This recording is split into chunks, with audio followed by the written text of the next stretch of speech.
Hello, ladies and gentlemen, and welcome to the Pittsfield Suns pregame show on the Pittsfield Suns Baseball Network. Here's the first pitch. Hot shot. High fly ball. Deep right field. And this one is gone. A moonshot by Patrick Sullivan.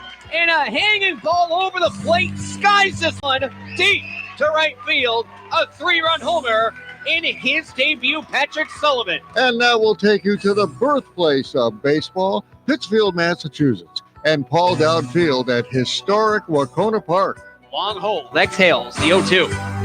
Hot shot past the diving second baseman Ricciardi. Another RBI single. They're going to round the next runner, and there will be no throw. A 2 RBI single by Brian McHale, and the game has been flipped for the momentum, and now the Suns lead it by a score of 5-2. And now, here are your hosts for Pittsfield Suns Baseball, Billy Madewell, Steve O'Brien, and Colin Quinn.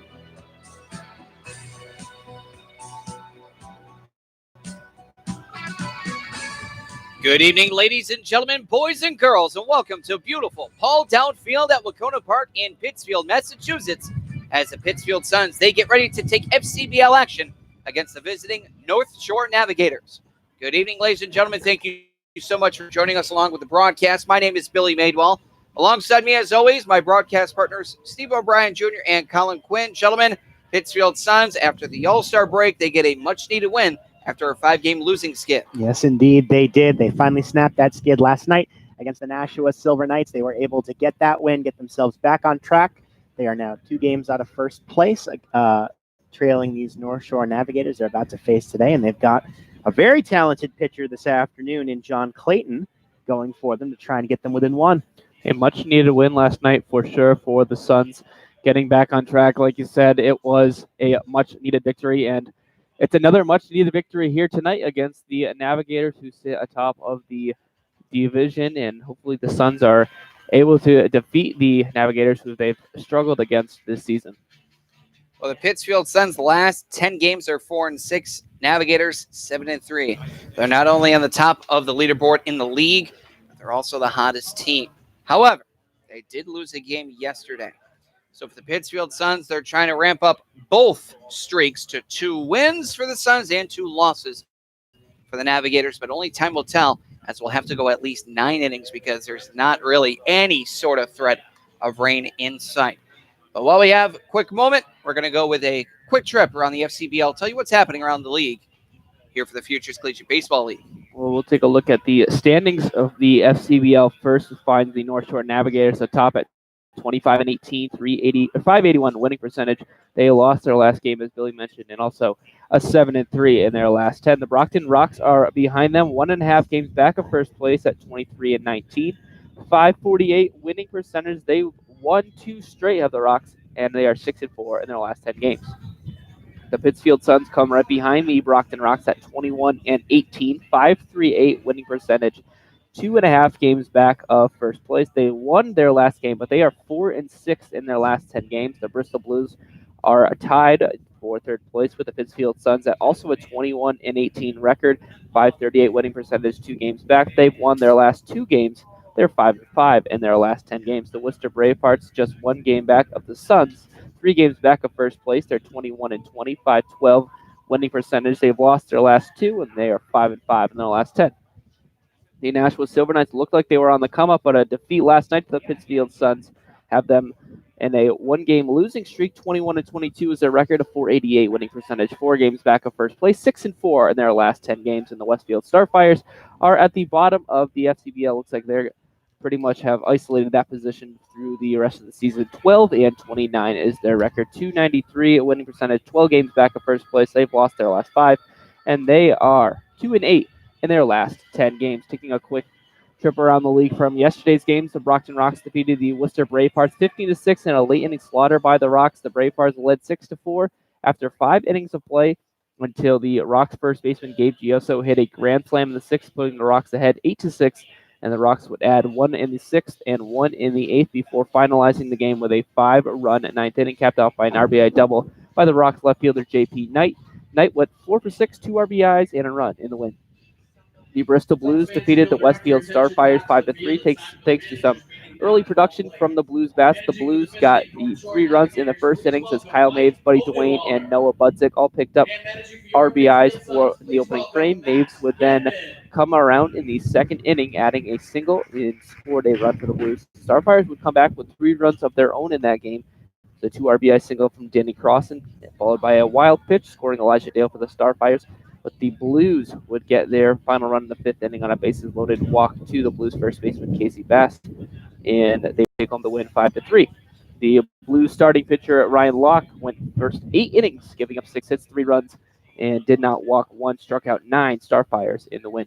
Pittsfield Suns snapped a 5-game losing streak last night after a 4-day layoff thanks to the All-Star break, defeating the Nashville Silver Knights 5-2. The Suns' Matt Malcolm continued his double stroke with an RBI double in the first inning, getting the Suns going early. An RBI double and a sacrifice fly by the Silver Knights would put them ahead in the second inning. However, the Suns would retake the lead in the 4th inning and never look back when Dan Baruch notched an RBI double.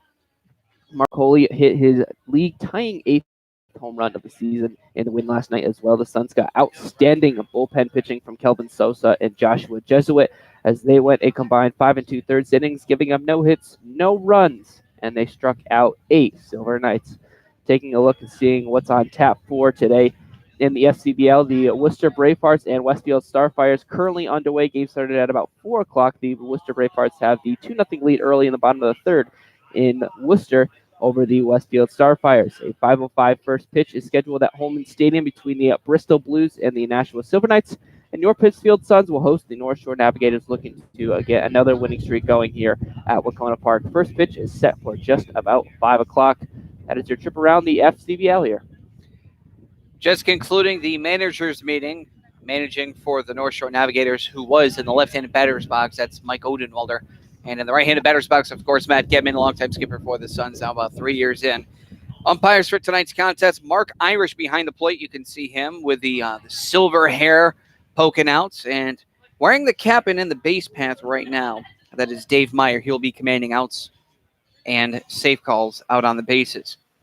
Well, we have a bit more time here to more or less stall as well. We actually had something very intriguing for you, and, well, I believe that needs to be announced by you, Steve. Well, I did get to catch up this afternoon with Pittsfield Suns relief pitcher Josh Jesuit, who pitched 2.1 scoreless innings last night. No hits, no runs allowed. He got notched a save in last night's win against the Silver Knights, as you mentioned, Colin.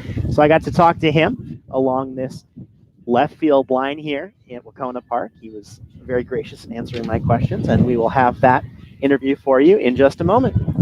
You're listening to the Pittsfield Suns pregame show on the Pittsfield Suns Baseball Network.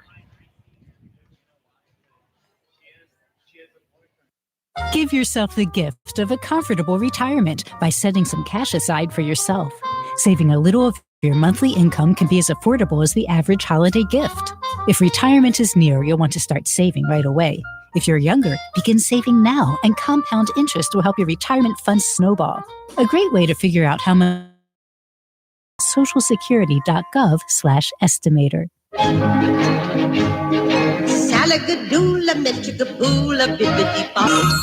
You must be your fairy godmother. Yes. It doesn't take a fairy godmother to tell you that the right fit means everything. Good heavens, child. You can't go in that. Children under 4'9" need to be in a booster seat because they aren't ready for adult safety belts alone. Many parents miss the important step of booster seats. Maybe you better explain things to him. Booster seats raise your child up so that a safety belt designed for adults will fit and protect them properly. Oh, that does make a difference. Remember that 4'9" is the magic number, and get your little pumpkin there safely in a booster seat. Hop in, my dear. Oh, thank you. And like Cinderella, you can live happily ever after. It's like a dream.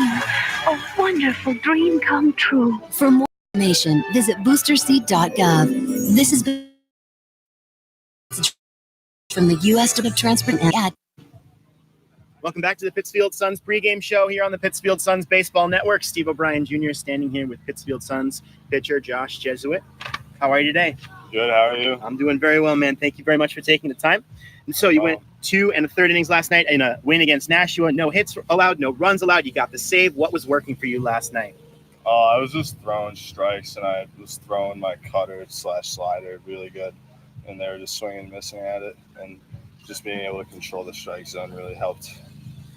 On the season, you've got a 1.54 ERA, 12 strikeouts, only 2 walks allowed, a 0.77 WHIP in 11 2/3. Obviously, it's kind of a limited action thing, but you've been on all year. How does it feel to be a go-to guy in this bullpen?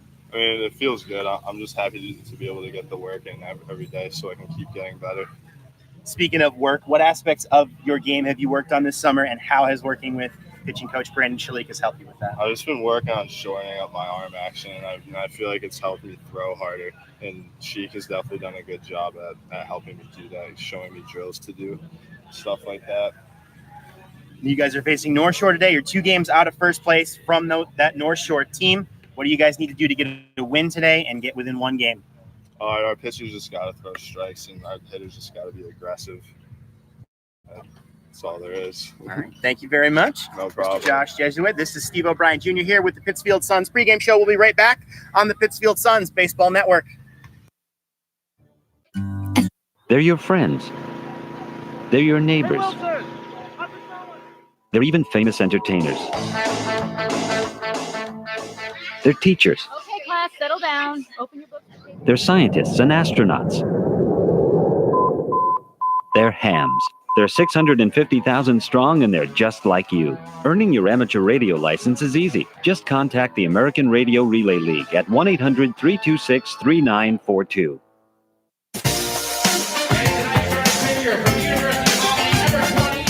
Welcome back to the Pittsfield Suns pregame show on the Pittsfield Suns Baseball Network. We're going to take a quick step away and listen in to the national anthem.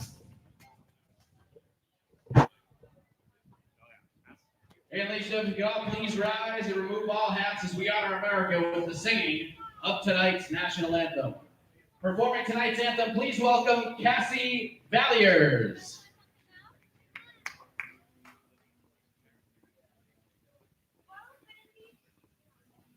Oh, say, can you see by the dawn's early light what so proudly we hailed at the twilight's last gleaming, whose broad stripes and bright stars through the perilous fight o'er the ramparts we watched were so gallantly streaming, and the rocket's red glare, the bombs bursting in air, gave proof through the night that our flag was still there. Oh, say does that star-spangled banner yet wave for the land of the free and the home of the brave?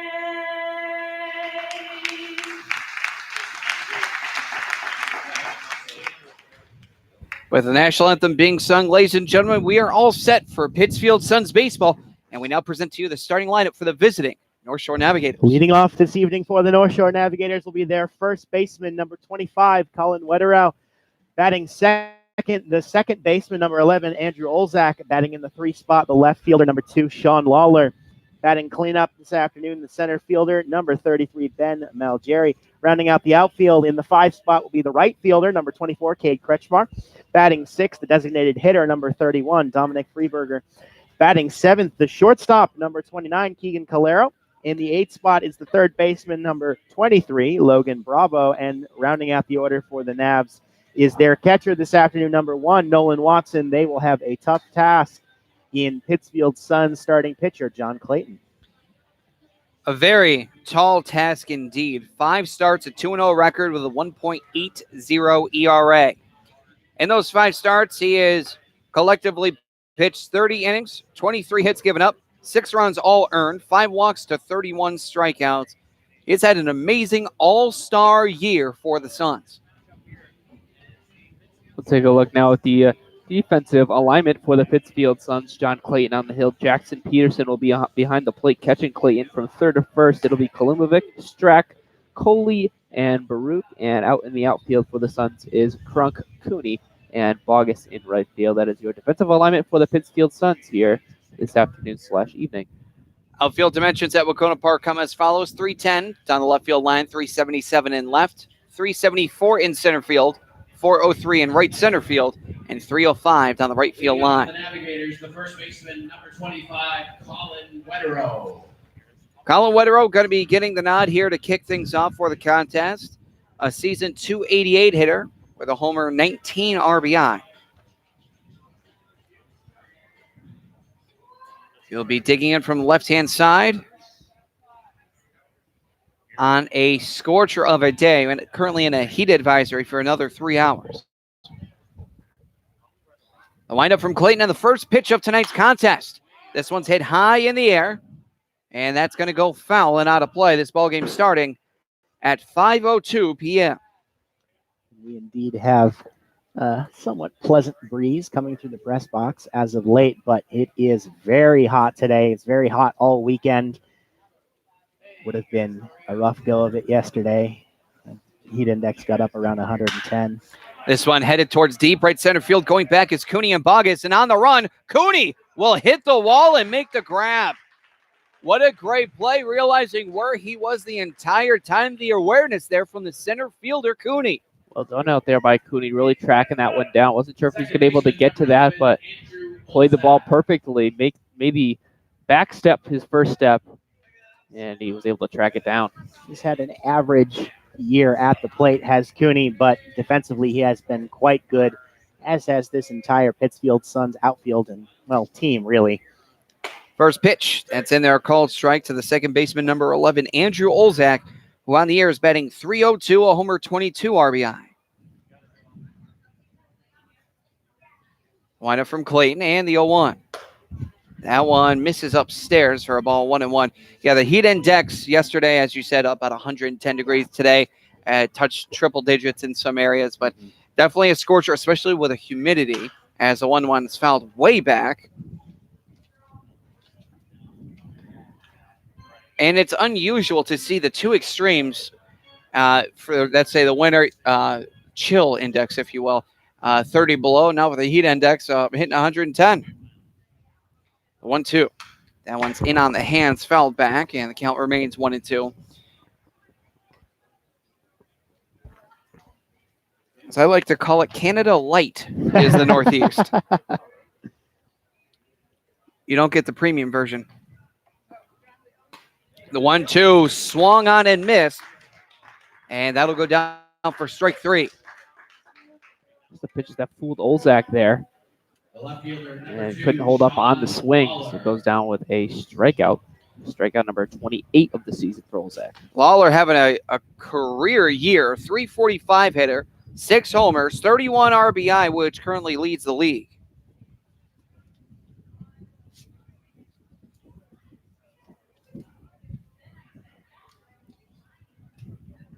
Another lefty that Clayton will have to face off against, and the pitch.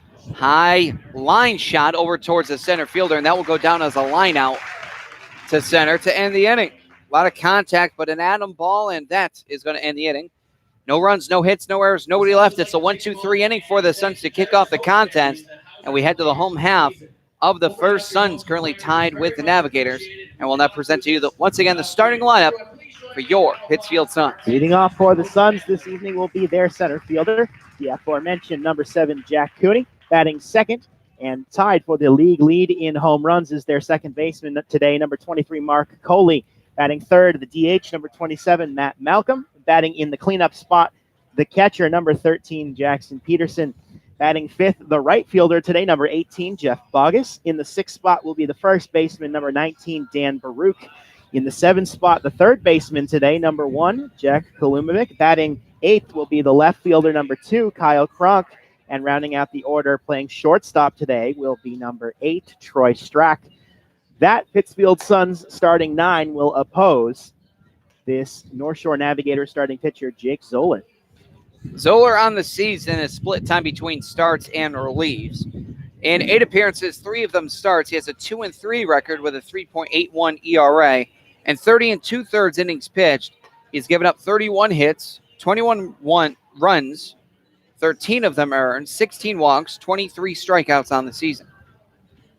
We'll take a look now at the defensive alignment for the North Shore Navigators. Zoller is going to be on the hill. It'll be Nolan Watson behind the plate. From third to first will go Bravo, Calero, Olzak, Wetero. And from left field to right field will go Lawler, Malgiri, and Kretschmar. Defensive alignment this afternoon for the North Shore Navigators. Suns in their home white uniforms. Black Suns edged out in yellow on the front. Same with the numbers on the back. Red numbers on the left abdomen on the front. White pants with a black trim down the side. Red cap, black brim with the Suns P logo on top. As you look at the North Shore Navigators now, they come in their away blue uniforms with white outlines, black sleeves. All font in white. You got Navigators along the front, numbers and last names on the back. White pants with no trim. Blue cap, black brim with the Navigators Navs for the cap insignia. Leading things off for tonight's contest for the home team, Pittsfield Suns. That is going to be center fielder number 7, Jack Cooney. Great defender. Offensively, he's trying to get it back going. 218, no homers, 7 RBI. As the first pitch hits against the righty from the lefty. The count is 0-1. Bravo playing a little bit in. Otherwise, infield straight away. The 0-1. Nupped foul. Try to barehand that one was Watson and foul territory, but he will not be able to corral it on the foul ball nonetheless. 0-2 the count. A nice week off here for Jack Cooney. Probably much needed for him. His last start came on July 14th. He did have one at bat on July 15th in a pinch hit duty and an 11-0 loss for the Suns. But the 0-2 waved at him. That is strike 3. Great breaking ball there from Zoller. And that's strike and out number 1. Second baseman, number 23, Mark Coley. For Mark Coley, he has had a fantastic year. He's batting .268, 7 homers, which is tied for the league lead, 21 ribbies as well.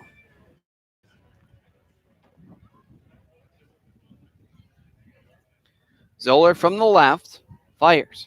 First pitch off the end of the back cap, headed towards short. Grabbing that one is Calero. Throw over to first is in time to Wetero, beating the speedy Mark Coley, and there's 2 gone. Talking about these North Shore uniforms today, Billy, we've seen the Navigators here with a number of fresh looks. This uniform today bearing the name Lynn across the back of each uniform where the player's last name would normally go. Of course, the homage to Lynn, Massachusetts, where the Navigators call home. Beautiful Frazier Field. As here is the designated hitter number 27, Matt Malcolm, leads the team and the league in average. .358 hitter, 3 homers, 14 RBI.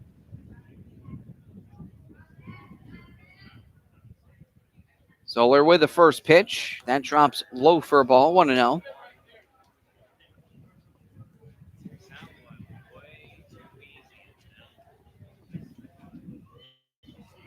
Zoller from the stretch. And the 1-0.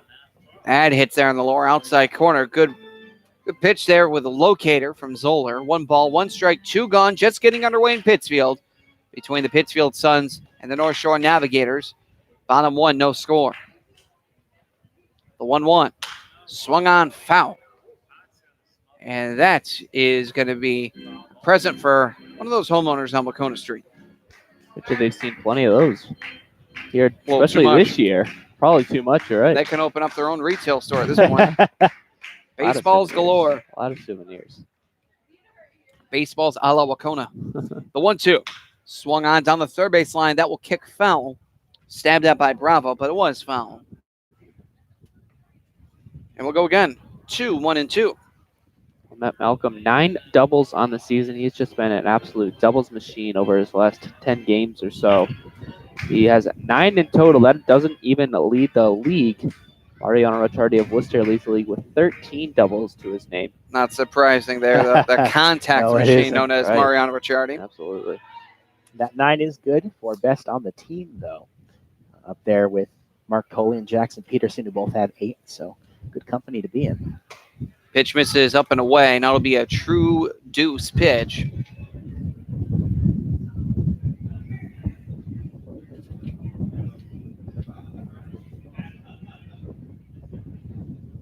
Zoller sets.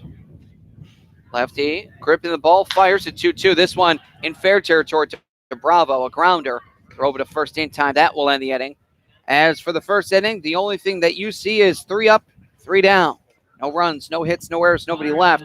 We now head through 1 full inning of play to the top of the second. Currently, between the Pittsfield Suns and the North Shore Navigators, there is no score. You're listening to Pittsfield Suns Baseball on the Pittsfield Suns Baseball Network.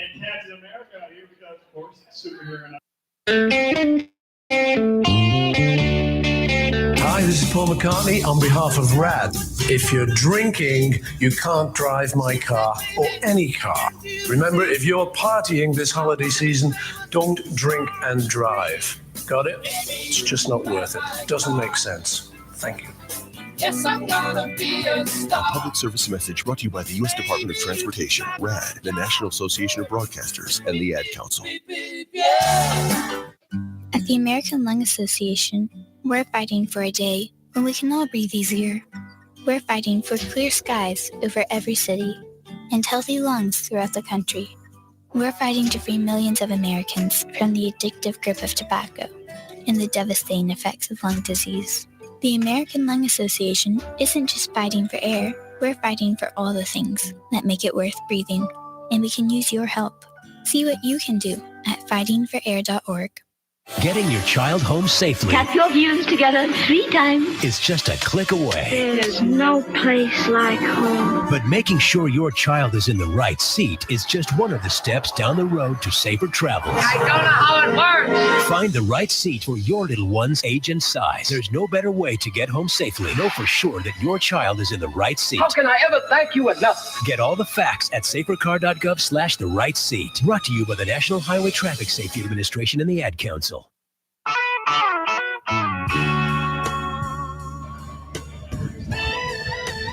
Leading off the Navigators, the center fielder, number 33, Ben Algieri. Algieri in the ball game as the number 4 hitter in cleanup. From Algieri, 320 hitter on the season, 2 homers, 21 RBI. First pitch to him, he's going to see go about letter high for a ball, 1-0. First 4 guys in the North Shore Navigators lineup all played in the All-Star game that was right here at Wacona Park that we had the pleasure of calling. Algieri was one of the guys out there. 2 stolen bases in the game, was 0 for 1 with that run. That one, a high fly ball headed towards right. It's actually going to bring right back in, and that's going to be in fair territory for the out. Going towards first base, and there is Dan Baruch with a putout. Number 24, Cade Kretschmar.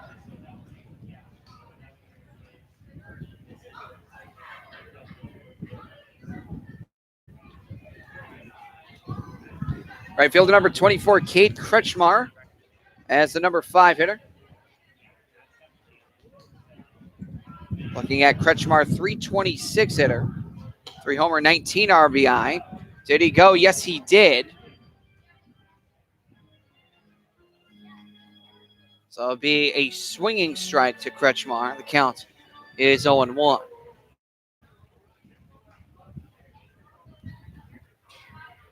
The 0-1 misses low. 1 ball, 1 strike. Looks like Cade Kretschmar was one of the few All-Star snubs of the 2019 All-Star game with 326 average, 3 homers, 19 RBIs. Not too shabby. Here's a 1-1, and on the hands behind us. Now the count is 1-2. And I will note on that, Colin, as well, that 326 average coming in 95 at-bats and 30 games played here for the Mavs. So that's no inflated small game batting average. 1-2, that's fouled back, and we'll go again to 1-2. Just one of the few guys that I've seen that were not on the roster that probably could have been, should have been. Every year there's always going to be, Absolutely. It's unfortunate, but the name of the game. The 1-2 misses high and tight, now 2-2. There is a reason why the term All-Star snub is a term.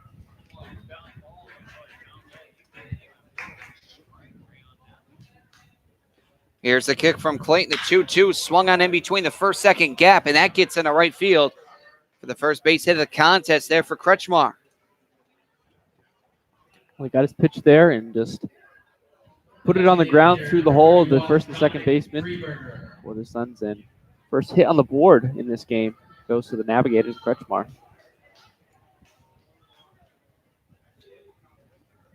Dominic Freeberger, the DH, and number 31. Freeberger batting .284 as a utility man. No homers, but 20 RBI. Tonight he will be a utility a la bat only. Kretschmar taking a shallow lead at first. First pitch in there called strike. 3 for 8 is Kretschmar in stolen bases this season, which is not a great number to have, especially this late. Now an average-sized lead there from Kretschmar. The 0-1. Swung on, foul back. 0-2 the count.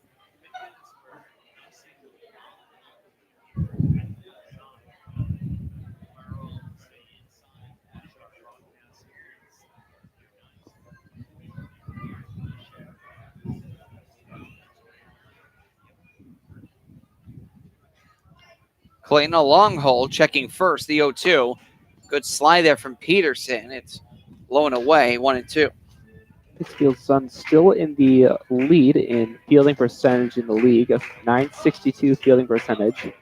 Worcester, Brockton, and Bristol behind them all at a .958 fielding percentage. Here's a 1-2, swung on and fouled way back. Oh, yeah, they noticed it now. It's a 1-2 count. Anyone else going to get there? Nope. She was scouting it.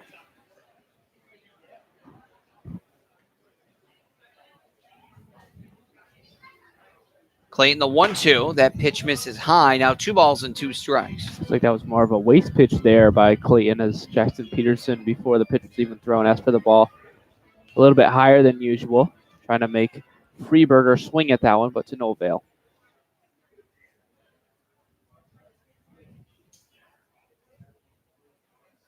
Now the 2-2 swung on, a shallow hit towards right. Incoming is the right fielder. Second baseman there, Coley, however, is there, beating the right fielder, Boggett.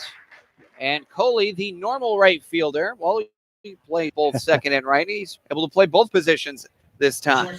That was not an easy ball to track down there by Coley. He was able to get there. Looks like on the palm of his glove he caught that ball.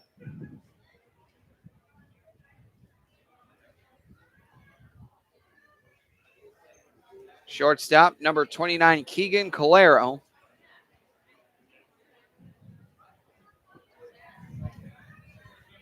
Calero, 288, no homers, 12 RBI. Runner goes. Pitch in there, called strike. Throw to second is offline as it was in the dirt.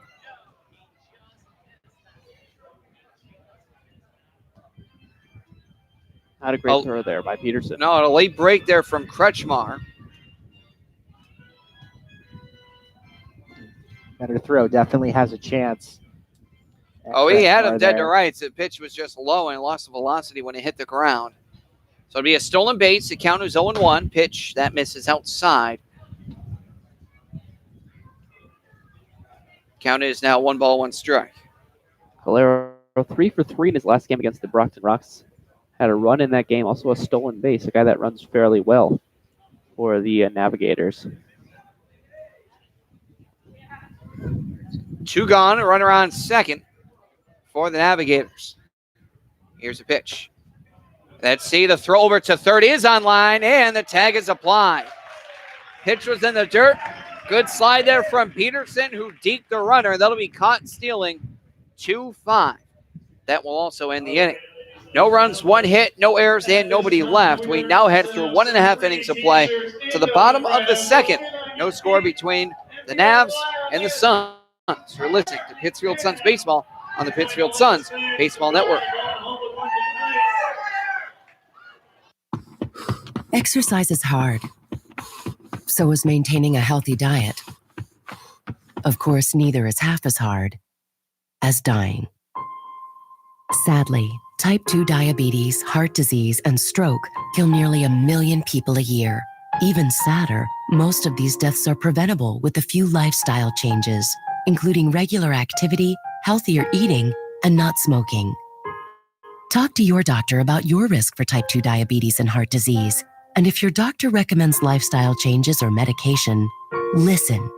The reason so many die is because not enough are willing to change.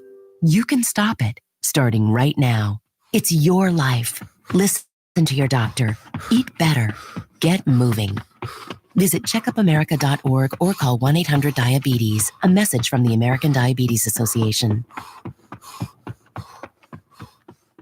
I have a passion for the environment. That's why I serve in the United States Coast Guard. We monitor commercial vessels, making sure our ports and waterways are safe and clean from oil or other hazardous material. We patrol our fisheries, protect marine wildlife and their habitats. With all we do, it's about protecting America. Were you born ready to protect America? Learn more at gocoastguard.com. Sponsored by the United States Coast Guard in cooperation with the Massachusetts Broadcasters Association and this station. Leading off the bottom of the second for the Suns is the catcher, number 13, Jackson Peterson, a good gun. Getting a runner out over at third to end last inning for Jackson Peterson. Certainly an all-star year for him. As for Peterson, batting .267, 6 homers, 25 RBI.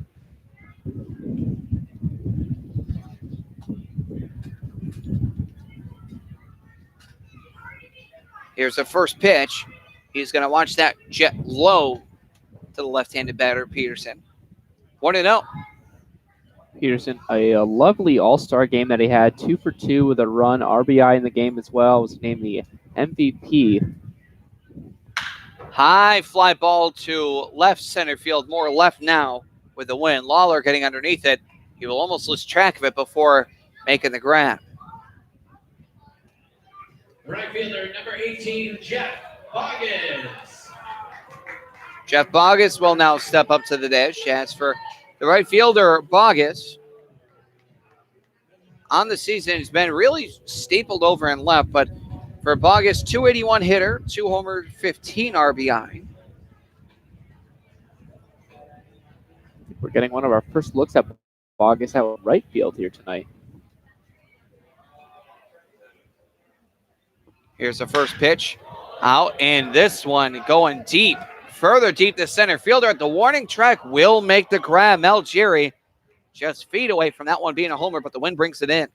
We heard that one off the crack. That was hit well to center. You could hear it from some of the fans below us here at Wacona. That they thought that might have had a chance to get out, and really it did until the wind took it down. Another left-handed hitter here, first baseman number 19, Dan Baruch.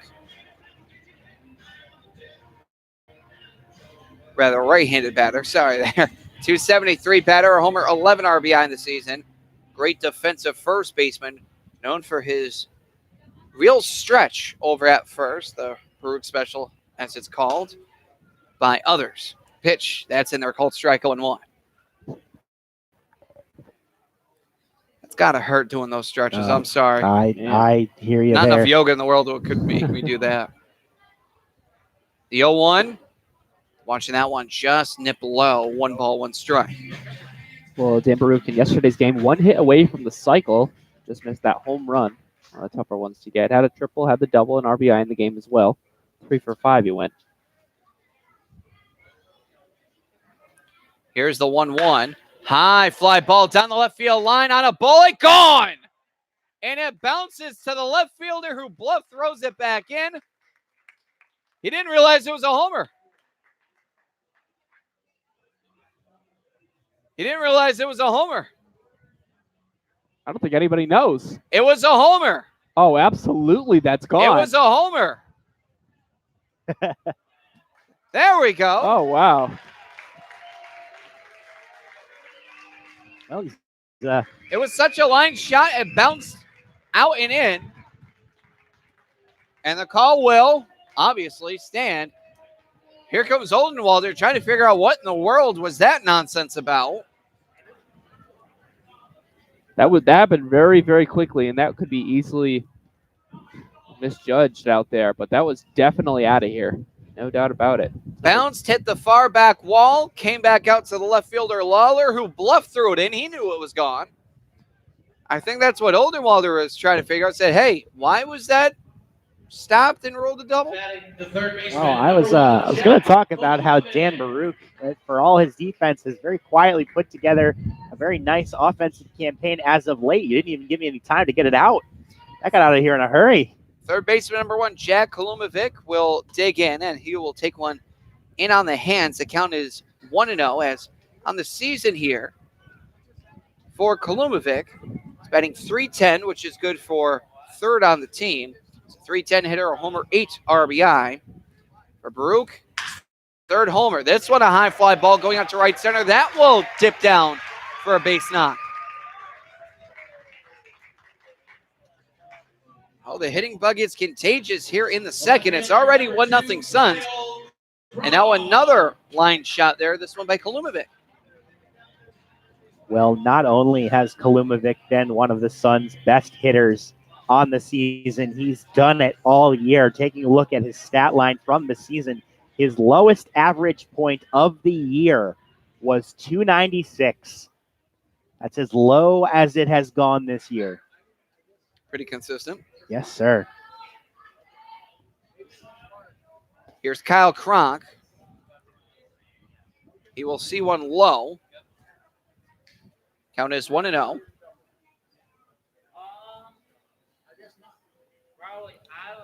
Cronk on the season, .213 hitter. No homer, 3 RBI. And the pitch, lefty misses well outside. Count is 2-0.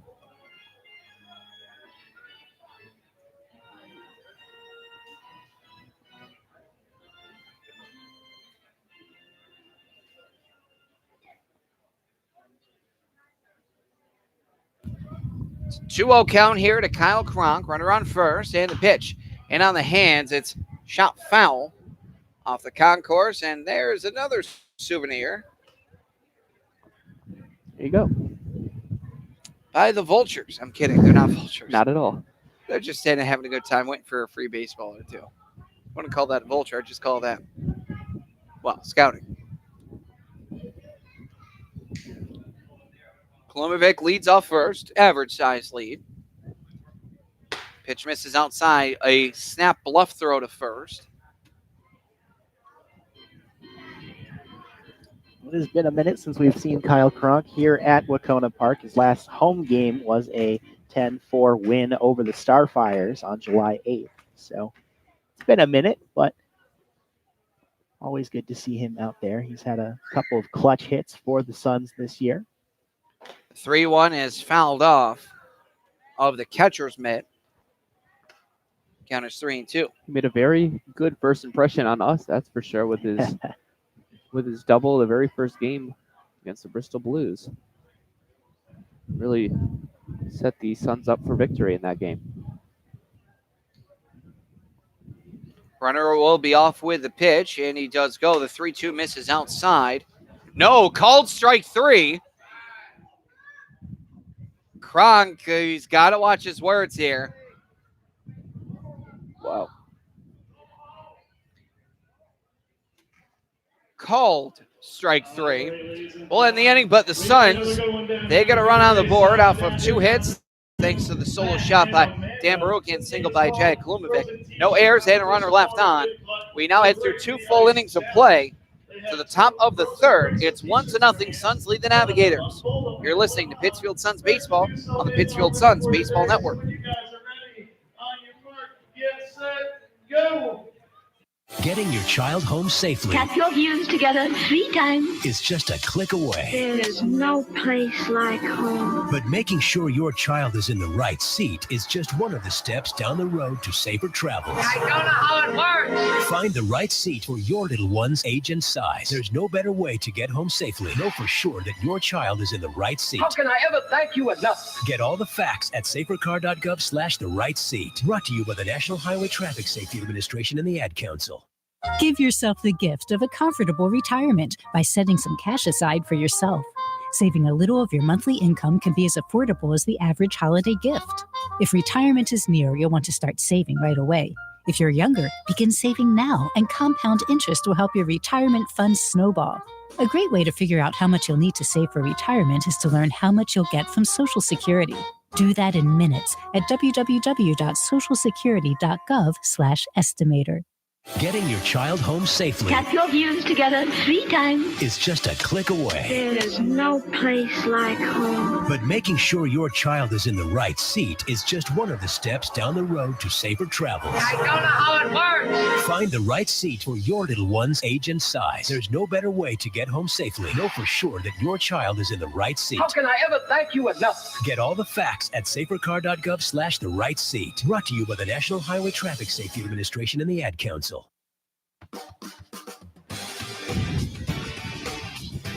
Top of the third. Suns lead at 1-0 over the Navigators. Digging in again will be the shortstop, number 29, Keegan Calero. He was up already, but a runner was caught stealing. A drag bunt from the right side is fouled back. I have not seen a drag bunt on the right side in years.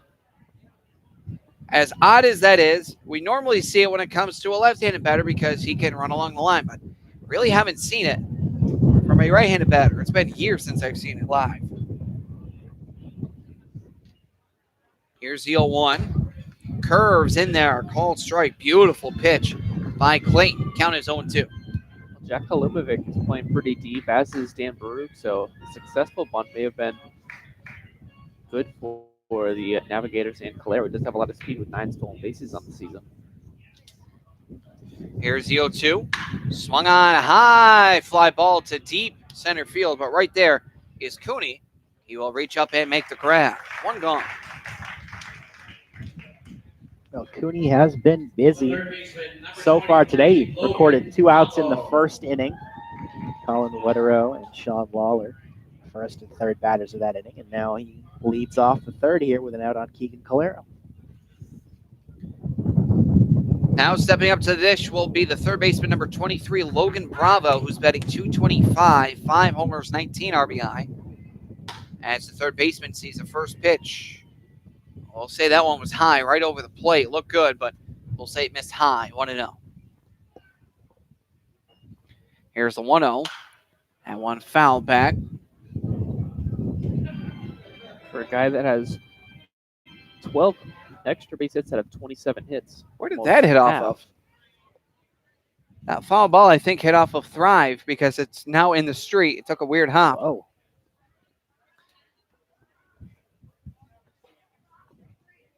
Clayton the wind and the 1-1.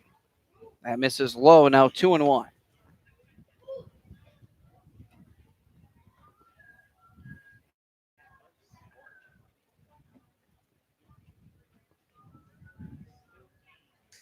Now with the sign, here's a 2-1, a check swing or half-hearted swing. Bobbled. Oh, boy. What a play there from Clayton, showing off the pitcher's glove, if you will. You know, it looks golden, but it more looks like bronze with that kind of play. The very rare one unassisted. He bobbled it, grabbed it, somehow, some way, just ran to first himself. It almost worked to his favor that it glanced off his glove. Initially, he got a head of steam under him to track it down, and that put him at the first base bag well before Bravo could get there. Now here's the catcher, number 1, Nolan Watson. As the first pitch misses low. Watson on the year, 197 hitter, a homer, 12 RBI. As the next pitch misses low as well, now 2-0, an unsightly number of strikeouts, leading the team with 47.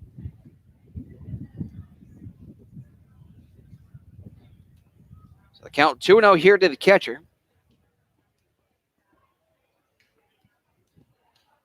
And the pitch. That one fouled off first base side and out of play. 2-1. Watson just hit his first home run of the season on the 18th of July, just a couple of days back. He was 2 for 4, 2 runs, a triple, and a home run, 2 RBIs in the game against the Starfires, and a 10-7 win for the Navigators. And the windup, the 2-1, also swung on foul back. We'll go to 2-2. Well, they've made John Clayton work so far today. A lot of foul balls from these North Shore batters.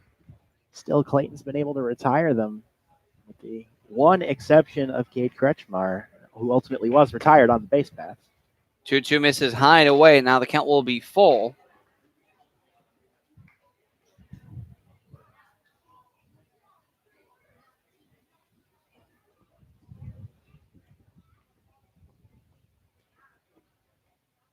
Clayton now stepping off. I was wondering when he was going to make his pitch, but wants to step off and go over the signs once more.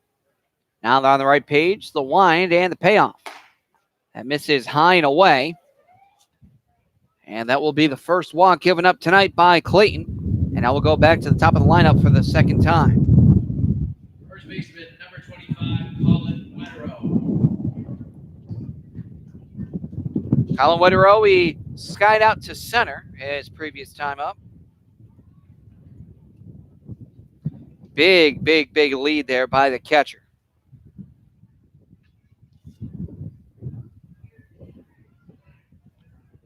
Runner does go. Throw to first. Throw to second. Stolen base. He's got a lot of speed over there. He's now 13 for 14 as a catcher from Mr. Nolan Watson. He got a nice big jump and really just took off on Clayton. Clayton stepped off but threw to first instead of looking the runner back, realizing that he was going to second. Hot shot right to the second baseman, off his glove. Goes into right field, and that's going to score a run. The ball game is all knotted up there as it was dropped by Coley. He knows that's all on him, and unfortunately will go down as an error on Coley, and the tying run comes through. It is now 1-1. That one just rose a little higher than I think Coley was expecting. Went off the top of his glove and into right center. It was hit a little bit harder, too, than he expected as well. Thought I could just make something very routine out of that, but it'll hit a little bit harder. That one, a line shot down the right field line. Foul ball.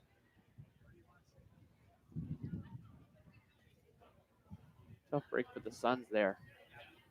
Coley kind of still shaking his head a little bit over there at second base, knowing you should have had that one, knowing the Navigators should still be off the board.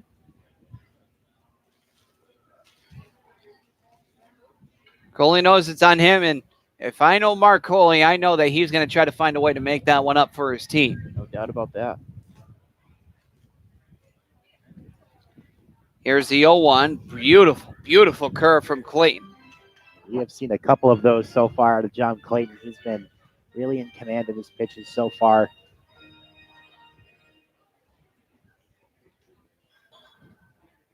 Off of first is Wetterow. The runner goes. Pitch and misses high. Throw over to second is in the dirt. Gets away. No advancement, but it will be another stolen base for the Navigators. Gotta wonder if something's going on with Jackson Peterson behind the dish. That's the second throw down to second that has not been anywhere near where it needed to be. And a couple of those during pre-inning warm-ups.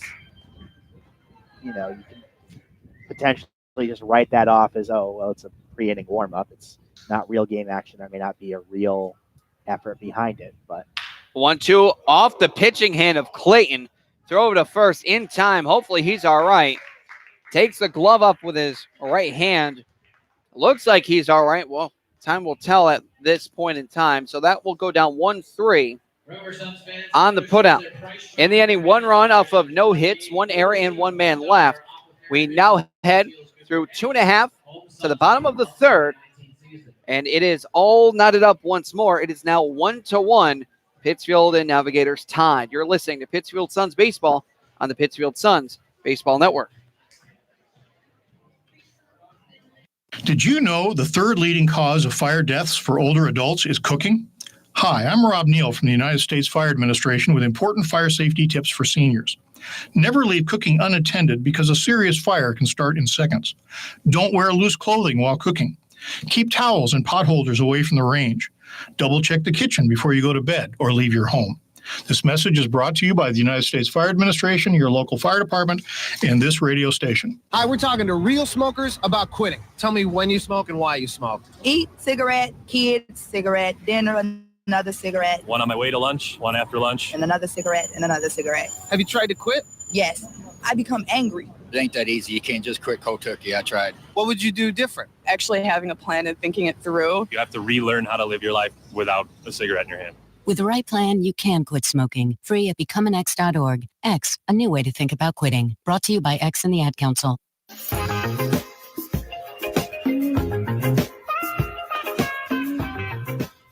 Now the bottom of the third, this will be the last man to take his first hacks. It'll be the shortstop, number 8, Troy Strack. And for Strack, he's a late addition to the Suns squad this season. For Strack, he's played in 3 games. He's only 1 for 5 with a walk, a strikeout, and a stolen base.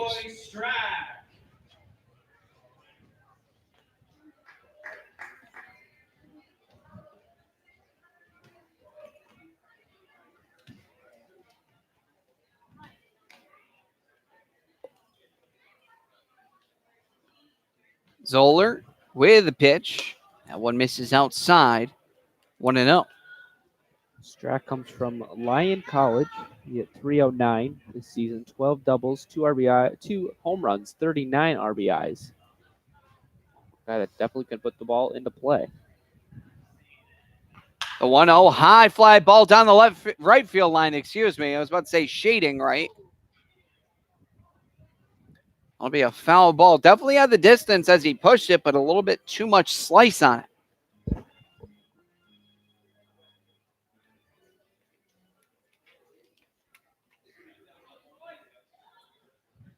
So it'll be a 1-1 count. This one more into fair territory to right center. The center fielder on the run. He will make the grab. Good grab by Mel Jerry on the run. The center fielder, number 7, Jack Cooney. Back to the leadoff spot we head now to. What a guy. What a guy. The man that caught that foul ball was my best man in my wedding. That's Mike Rodick. He just gave the baseball to about a 2-year-old. What a guy. Jack Cooney struck out swinging last time up.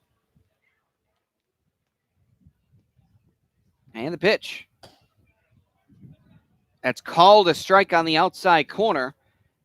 Count is 0-1. Well, at least we know it's consistent where that spot is. That's what we like to see, consistency from the umpires. And they've been pretty good this season. The 0-1. Swung on down the first base line. Stabbed at by the first baseman. And I think that went off his glove. Rounding first will now be Cooney. And he will get in there. I'm not entirely sure if that one was missed by the first baseman or if it just went past him. I'm going to double check a playback here. No ruling yet. Looked from here as though that glanced off his glove. Not an easy play by any means, though. That one was pretty sharply hit and close to the line at that. So, as you mentioned earlier, Billy, Mark Coley now with an opportunity to make up for the error in the previous inning. Well, one swing of the bat could do it. Cooney dancing out on second, and oh boy, he just, because of that slip, he just prevented himself from balking. That was very, very close.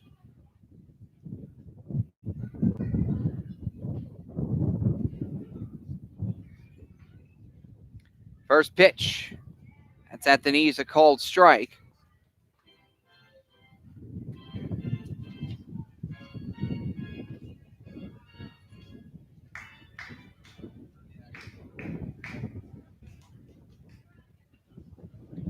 Checking second. Dancing out there. Really dancing as much as this wind is. And that one's dancing backwards.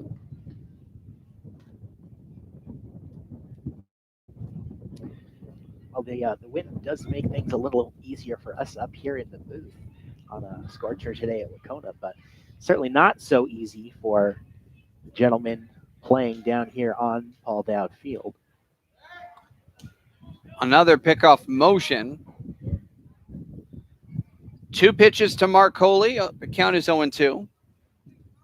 Jack Cooney over at second base giving Zoller a tough time with his dancing. That one's really holding him on. That pitch, just misses. And the count now is 1-2.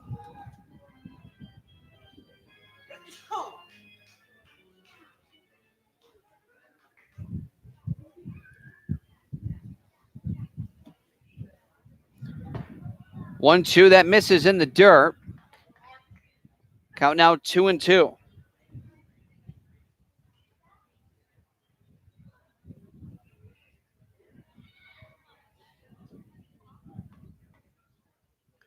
Zoller, a runner on second. The pitch, the 2-2, misses low on the outside part of the plate.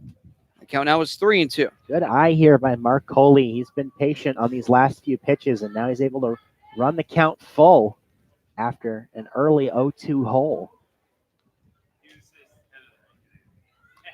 Payoff. This one shot between the third short hole. Gets past the shortstop. They're going to round the runner. And let's see. Oh, the left fielder dropped the ball. The throw into second is not in time. That'll be an RBI single by Mark Coley, advancing to second on the error by the left fielder Lawler. And he does make up for the error, and he gets the run back here in the bottom of the third as it is 2-1. The designated hitter, number 27, Matt Malcolm.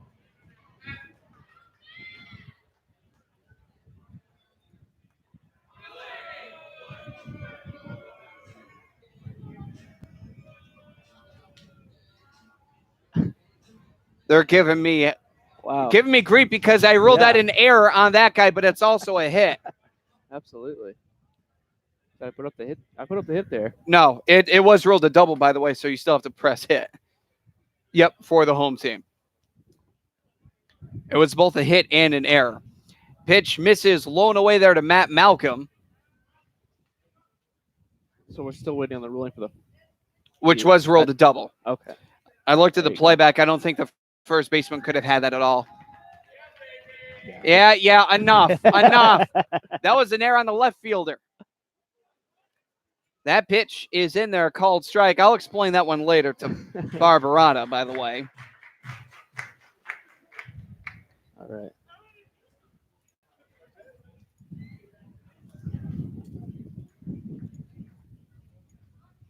Coley dancing big time over there, more than Cooney, I think. Oh, wow, yeah, he's a quarter of the way. Whew. Navigators are not really paying much attention to him. Calero and Olzak over there at second and short, really just playing in their hole.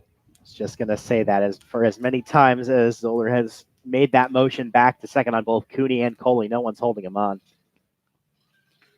Pitch is in the dirt. He could have went.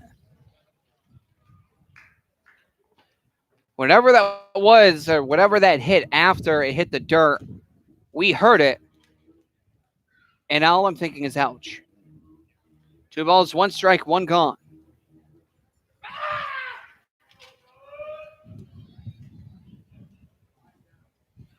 As we get rid of the Crows on the field, the count is 2-1. Here in the 2-1, misses upstairs. Now 3-1.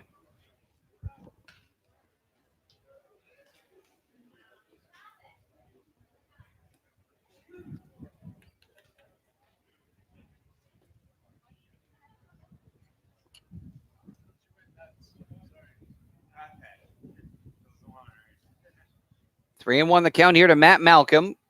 Coley on second, can easily score with a hit in the outfield. Still dancing out there. 3-1 way out in front. He tried to really knock the cover off that. Count is 3-2 as it's fouled off. Definitely went for the downs on that one, did Malcolm. A big swing, but beautiful pitch there by Zoller. Looks like a more of a changeup type pitch there.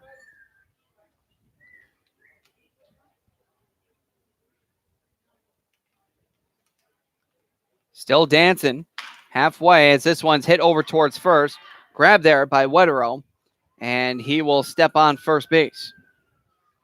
Advancing the runner over to third there is Malcolm, so Coley sits 90 feet away. Now batting the catcher, number 13, Jackson Peterson.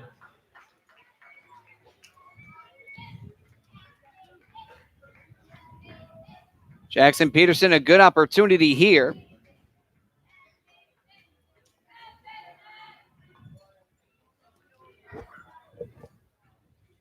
Indeed, besides his all-star game heroics, he has hit in 3 straight games, Suns games, coming into today. 4 hits over those 3 games. So he's been picking things up offensively a little bit. Beautiful curve against the lefty, backdoors him. The count is 0-1. Actually really surprised at how much lead that the Navigators are giving the Suns here. Mark Coley's running like a quarter of the way down the line here on third base. Looks like he's going to steal home, try to throw off the pitcher a little bit, but I don't know if it's going to work too much. The 0-1, that just misses below the knees. The count 1 ball, 1 strike.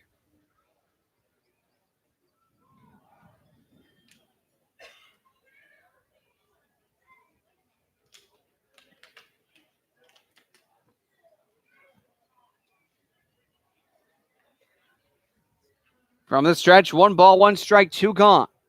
Wow, in front of that one, bit on the breaking ball, swung on and missed by a mile. It's 1-2.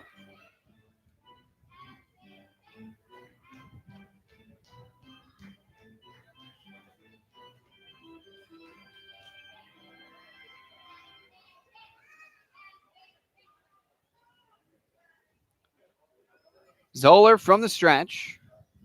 Here's a 1-2. Swung on in on the hand. That's fouled way back. Of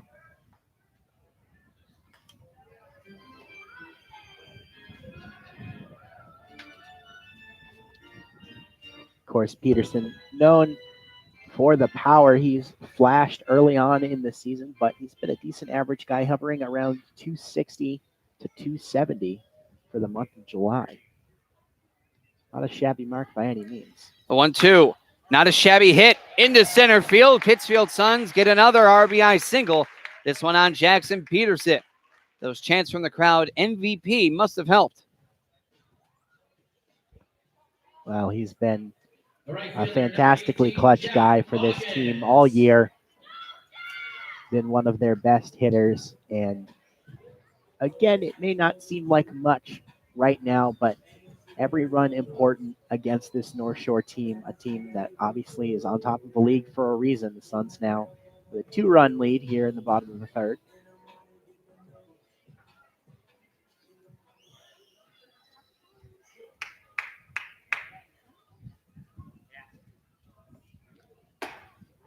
Pitch, that misses inside for a ball. Count 1-0. Back-to-back lefties against the lefty. And it was the Suns side of that left side that won the previous battle. High fly ball into left on a line shot. Right there is Lawler. That will end the inning. And in the inning, Pittsfield Suns get on the board twice off of 3 hits, 1 error, and 1 gone. We now head through 3 full innings of play to the top of the 4th. Suns lead at 3-1 over the Navigators. You're listening to Pittsfield Suns Baseball on the Pittsfield Suns Baseball Network. Give yourself the gift of a comfortable retirement by setting some cash aside for yourself. Saving a little of your monthly income can be as affordable as the average holiday gift. If retirement is near, you'll want to start saving right away. If you're younger, begin saving now, and compound interest will help your retirement funds snowball. A great way to figure out how much you'll need to save for retirement is to learn how much you'll get from Social Security. Do that in minutes at www.socialsecurity.gov/estimator. Exercise is hard. So is maintaining a healthy diet. Of course, neither is half as hard as dying. Sadly, type 2 diabetes, heart disease, and stroke kill nearly 1 million people a year. Even sadder, most of these deaths are preventable with a few lifestyle changes, including regular activity, healthier eating, and not smoking. Talk to your doctor about your risk for type 2 diabetes and heart disease. And if your doctor recommends lifestyle changes or medication, listen. The reason so many die is because not enough are willing to change. You can stop it, starting right now. It's your life. Listen to your doctor. Eat better. Get moving. Visit checkupamerica.org or call 1-800-DIABETES. A message from the American Diabetes Association. Check it out, it's the Terminator. Hey, when'd you get back, huh? Did you have to shoot anyone? Why are you so distant? Are you not happy to see me? So what's the deal? You gonna get a job now or what? Why are you being so jumpy? Put all that stuff behind you, okay? No one knows what it's like to come back from Iraq or Afghanistan unless they were there. Join other veterans at communityofveterans.org because we know where you're coming from. Brought to you by Iraq and Afghanistan Veterans of America and the Ad Council.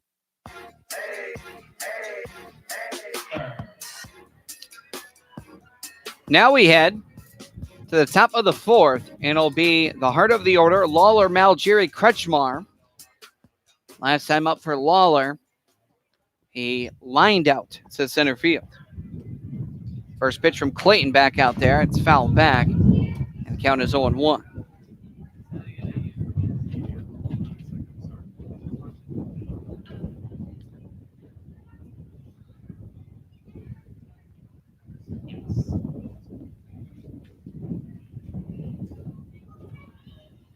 Windup from Clayton and the 0-1. Holding off on this one as it's kicking up some dust particles. The count now 1 ball, 1 strike.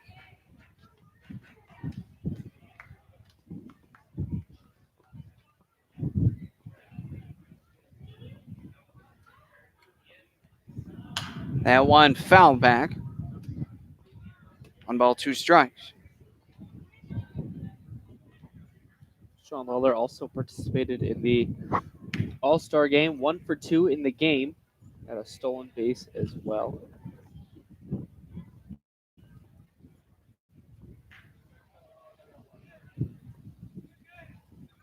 Windup from Clayton and the 1-2.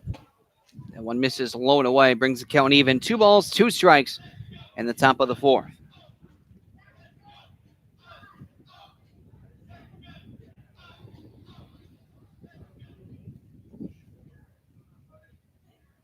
Here's the windup and the 2-2 count.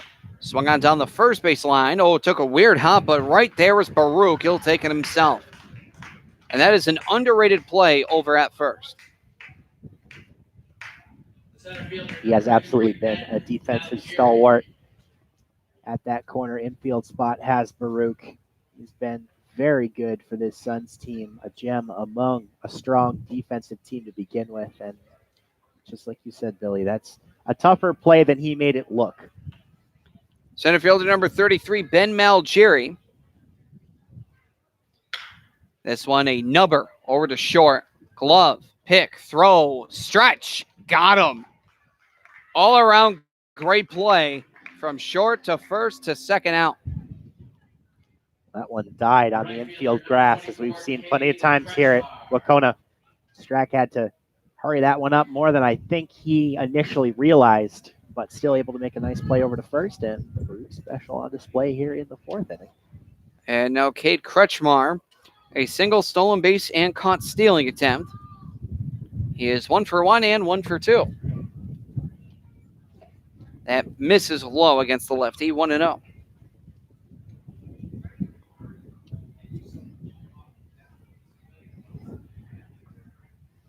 The kick and the 1-0. This one just past the second baseman into center field, a bloop single for Cade Kretschmar, his second of the day. And right now he is really all the offense the Navigators have had. 2 hits belong to Kretschmar.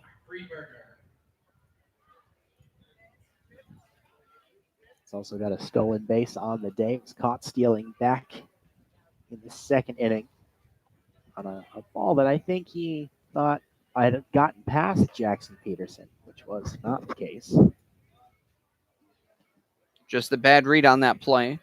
Freeberger popped up to second base his last time up. He's 0 for 1, as this one makes it more than likely 0 for 2. The right fielder will come in and will make the grab. Great grab there from Bogus, the corner outfielder playing for the first time right field. That is going to end the inning just almost as quickly as it began.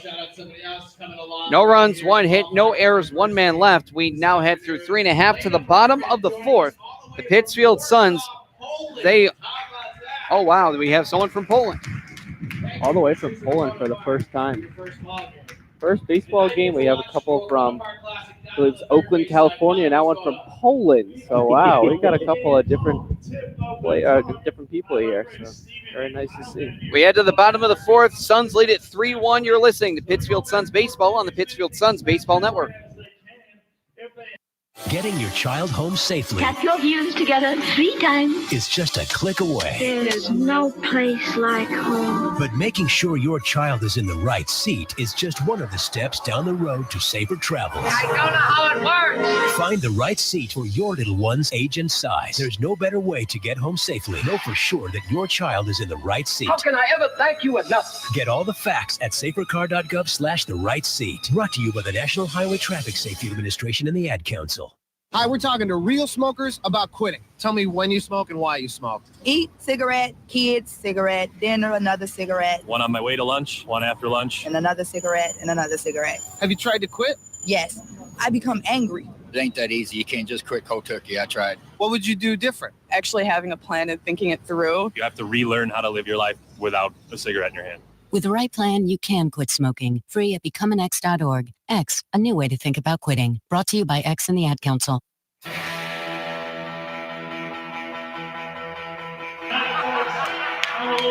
You're listening to Pittsfield Suns Baseball on the Pittsfield Suns Baseball Network at Paul Dowd Field at Wacona Park in Pittsfield, Massachusetts.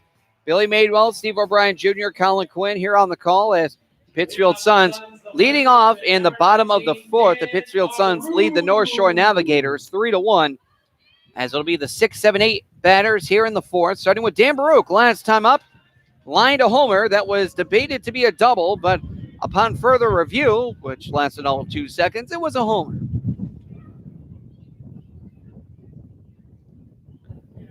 That is on the knees, a called strike, 0-1. Well, I'm glad that the umpires got together and deemed that one a home run, because that one got out of here very, very quickly. If that one was not deemed a home run, I guarantee you a shouting contest would have insinuated. Not by me. Okay, maybe by someone else, I should say. The 0-1 misses. Is he going to steal first? I'm kidding. Count is 1 ball, 1 strike here to Dan Baruch. To all of you wondering, no, he cannot steal first base. That's only an independent league rule. Southern Maryland Blue Crabs, the first ever instance of it. Pitch, that misses low. 2 balls, 1 strike here to Dan Baruch. Well, now that the man is not launching home runs, and I have time to say it, let me take a look at some of Dan Baruch's previous 3 out of his last 6 games. 3 for 5, 1 for 3, 3 for 4.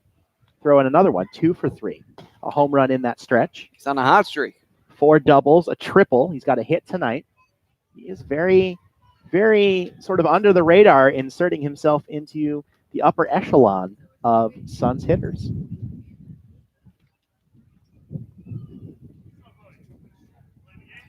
Here is the 3-1. High fly ball, shifting foul first base side. Wetero going to chase, but it's foul. Dan Baruch is a guy that kind of reminds me of the same as Jeff Bogus, who both of them really, really struggled in the beginning of the season, but have turned it around mightily. Jeff Bogus even made the All-Star team for his contributions to the team at the plate as well as defensively. Dan Baruch just short of it. One of those guys that just missed it probably. Played a couple more games and he probably would have had it. I definitely agree with that comparison. Baruch's been a little later in the arrival than Bogus was, but I definitely see what you're saying. Payoff is a dribbler headed towards second. Grab there by Olzak. Throw over to first in time. One gone. The third baseman, number 1, Jack Kolumovic. Kolumovic, a base knock following the home run last time up.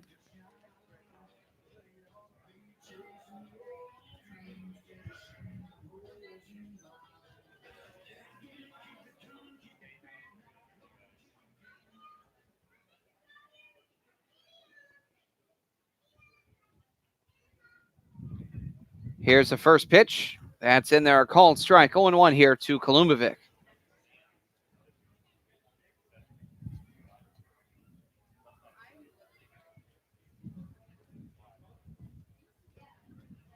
Zoller with the 0-1.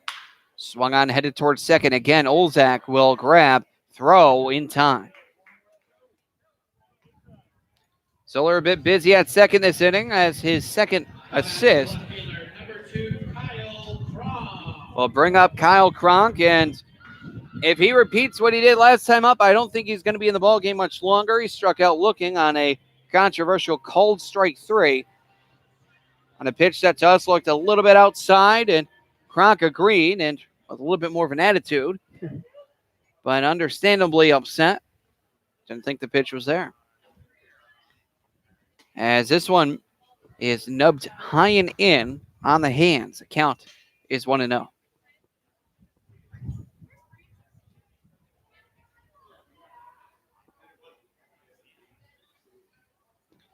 A 1-0 hits at the knees for a called strike. 1 ball, 1 strike, 2 gone. Bottom 4, 3-1 Suns. Cronk is really struggling at the plate lately. Just 1 for his last 18 at the plate. Here's the 1-1. Kicks up some dirt. 2 balls, 1 strike.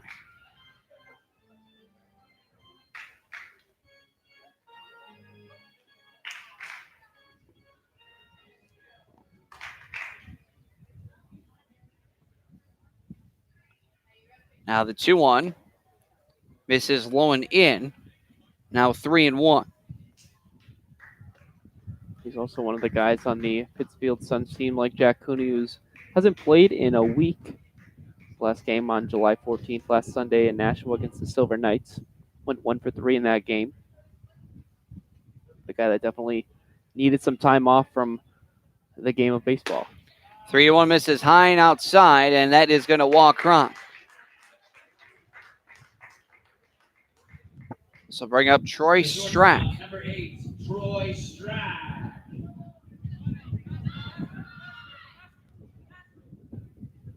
Troy Strack, one of the guys that doesn't have a walk-up song, a little bit different. He's a newer player on the team, hasn't picked his song yet. It's not the sound of music, it's the sound of silence. There is, there you go. Maybe that's what he wants. First pitch misses up and away. 1 ball, no strikes. And with guys like Strack, as well as Dylan Faircloth and Matt Schneider, some of the new additions to the Suns roster, it'll be interesting to see how these guys factor in as we head down the stretch and into the playoff run. Now the 1-0. That hits on the outside corner. Strack did not know what to do with that pitch. And the count is 1 ball, 1 strike. Of course, the Suns losing a handful of players to heading back to college. Andrew Fernandez, Caden Trankel. Runner goes, a step off, throw to second. And oh boy, here comes a rundown.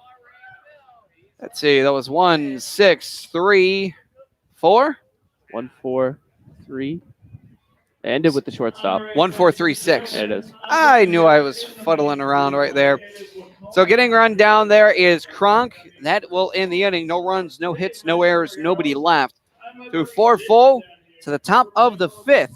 We now head to the top of the 5th. 4 innings full. 3-1. Suns lead the Navigators. You're listening to Pittsfield Suns Baseball on the Pittsfield Suns Baseball Network. Type 2 diabetes is a serious chronic health threat in America. It affects tens of millions of people. Many people who have the disease don't know it. Diabetes can cause health problems such as heart disease, strokes, amputations, and blindness. Talk to your doctor, get screened if you're at risk, and learn how to avoid becoming one of the millions of new cases of diabetes each year. You can help prevent type 2 diabetes. A message from CDC and HHS. Check it out, it's the Terminator. Hey, when'd you get back, huh? Did you have to shoot anyone? Why are you so distant? Are you not happy to see me? So what's the deal? You gonna get a job now or what? Why are you being so jumpy? Put all that stuff behind you, okay?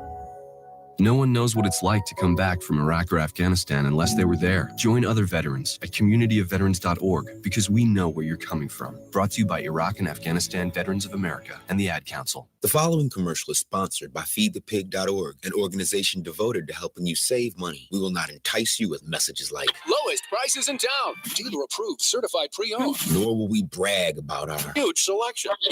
Enormous variety. We will offer no contingencies like see store for details. Legal exclusions apply. Because we simply want to help you spend smarter and save better. Log on to feedthepig.org. Find the benefits of saving for every stage of life. Brought to you by the American Institute of Certified Public Accountants and the Ad Council.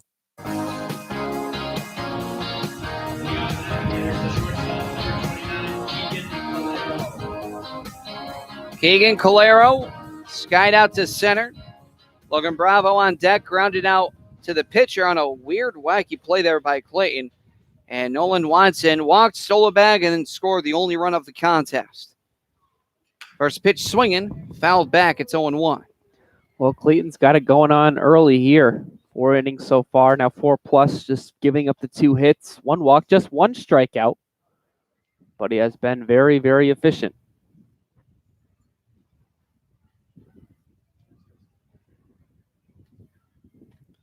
Here is the 0-1, swung on yet again, fouled back.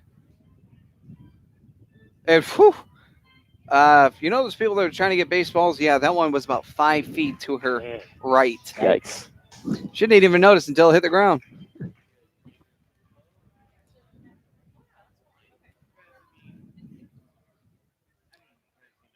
The 0-2 swung on a line drive to Strack, who jumps and makes the grab. Play sort of reminds me of the line drive that was hit to Marcoli back in the 3rd inning that was misplayed by Coley, but Strack did not misplay that. Was able to make that catch. He was pretty well positioned to make it as well, deep in the shortstop hole. Had he been playing further up for whatever reason, that would have been a tougher play to make. It might have gotten over his head. And the first pitch, beautiful bender there. Froze up Bravo, thought it was in, but that one was dead red after the break. That's about the 3rd time we've seen that pitch out of John Clayton so far today. Same pitch. Great pitch is right. Count is 0-2.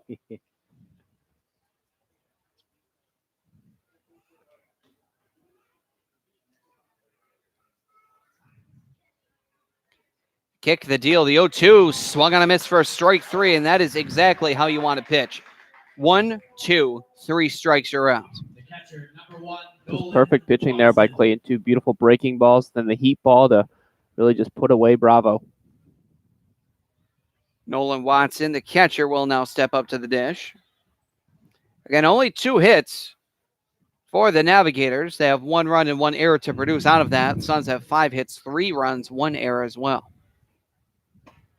That pitch hits at the knees. A called strike to Watson, 0-1. Last time we saw John Clayton was the All-Star game, and he was not Clayton-esque at all in the All-Star game. He went in 1 inning. 3 hits given up, 3 runs all earned. Settled with the loss for Team Electrics. That one's fouled off. 0-2. Which is interesting because he is a home pitcher. He's only pitched in home games for the Pittsfield Suns, and for him, he was the visiting team for the Electrics. This one grounded over to Strack. Flip over to first in time. And that will end the inning. As you, to finish up your comment, he wasn't as electric as his team name. Exactly. Which he usually is. No runs, no hits, no errors, nobody left. A 1-2-3 inning for the Suns defense. 4.5 innings of play to the bottom of the 5th. 3-1, Suns lead the Navigators. You're listening to Pittsfield Suns Baseball on the Pittsfield Suns Baseball Network. Exercise is hard, So is maintaining a healthy diet. Of course, neither is half as hard as dying. Sadly, type 2 diabetes, heart disease, and stroke kill nearly 1 million people a year. Even sadder, most of these deaths are preventable with a few lifestyle changes, including regular activity, healthier eating, and not smoking. Talk to your doctor about your risk for type 2 diabetes and heart disease. And if your doctor recommends lifestyle changes or medication, listen. The reason so many die is because not enough are willing to change. You can stop it, starting right now. It's your life. Listen to your doctor. Eat better. Get moving. Visit checkupamerica.org or call 1-800-DIABETES. A message from the American Diabetes Association. They're your friends. They're your neighbors. They're even famous entertainers. They're teachers. Okay, class, settle down. Open your book. They're scientists and astronauts. They're hams. They're 650,000 strong and they're just like you. Earning your amateur radio license is easy. Just contact the American Radio Relay League at 1-800-326-3942.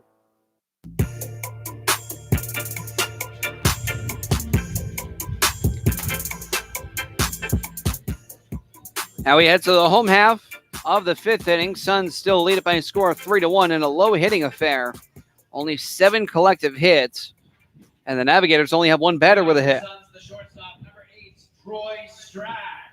Troy Strack with a couple of great outs. Last inning, he flew out to right center field to the center fielder, Malgeri, last time up. First pitch to him misses high and away for a ball, 1-0. Pittsfield Suns out hitting the Navigators here, 5-2. The Navigators come in with a 276 average. Pittsfield Suns with a 246 average. That's way down in their 5-game losing streak. It was hit pretty hard there. Pitch misses outside. 2-0 the count. And that 246 average is tied with the Nashua Silver Knights for second worst in the FCBL. One behind Westfield has a 241 average. That hits in there. A called strike. Belt high outside corner, 2-1. It's interesting to hear you say that, Colin. That was a point for this Pittsfield Suns team in which they were much improved over last year's squad. And realistically, still are. Same spot on that pitch, now 2-2. Well, I can happily report that the Pittsfield Suns pitching is still leading in the FCBL in ERA. It's now a 4.02 ERA. It used to be in the 3s, but they've raised it up a little bit, but still dominating with a 4.02 ERA. That pitch misses low and in.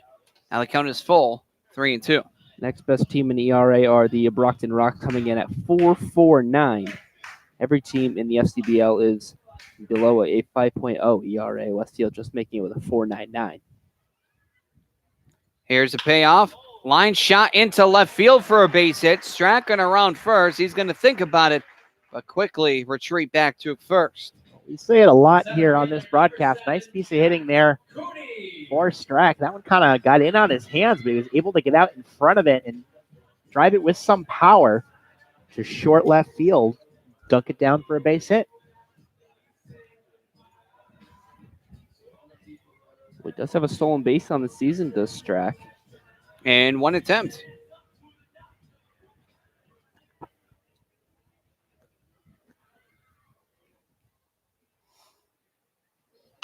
This one is foul back. Shoulders, knees, and toes. The count is 0-1. Strack was 10 for 12 at Lyon College this season in stolen bases, so does have a good amount of speed over there. See if the Suns put it to work.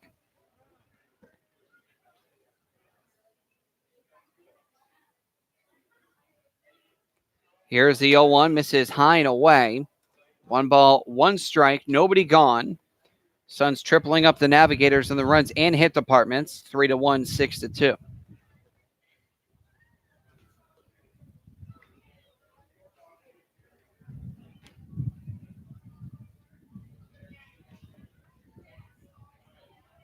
That pitch misses high and away. Count is now 2-1. It looked like a breaking ball that just didn't quite break enough for Zoller. He's issued three three-ball counts in the last inning and a third. Shattered as bad as this one will bloop in for a base knock. Strack will occupy second base. Back-to-back singles for the Suns, bringing up Mark Coley. Well, I was hoping I was going to get to say it, and now I do.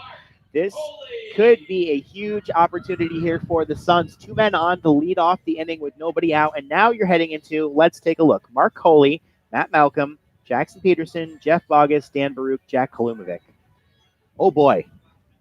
This could be a big opportunity here for the Suns to put some distance between themselves and the North Shore Navigators here.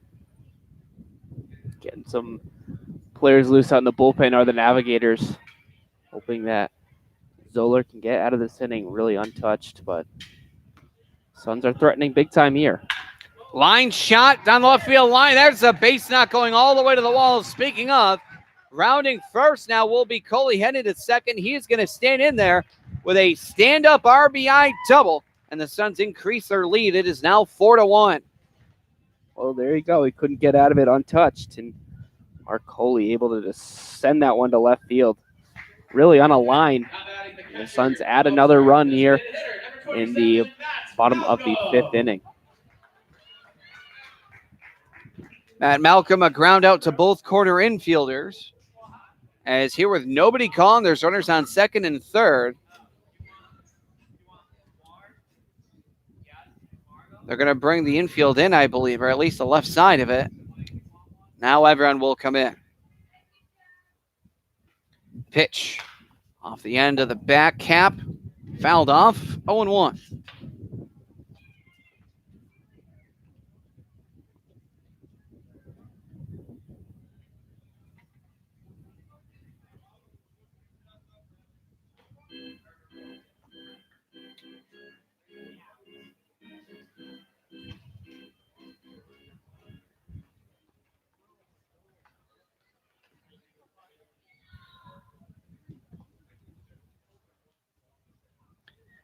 Here is the 0-1.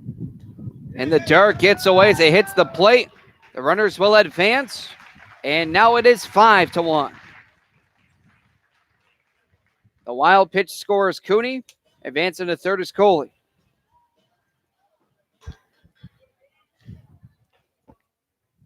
Two already here in this inning with a chance for a lot more. This could end up becoming a turning point in this game for the Suns. Time will tell, but like where things are heading so far.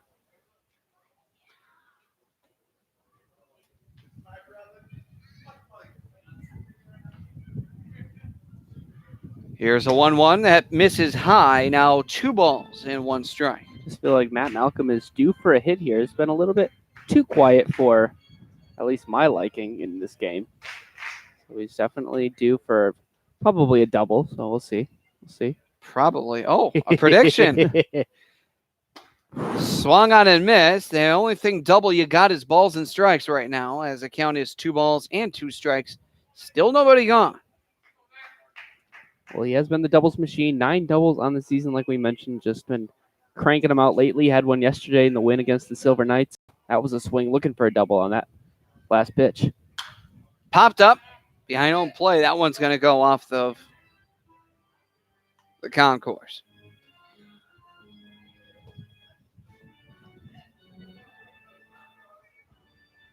You wonder how many balls those people have. It's at least 3 or 4 for them. I'd say, yeah, about 5 now, actually. Not going to count. Once again, Zoller, the 2-2, way outside.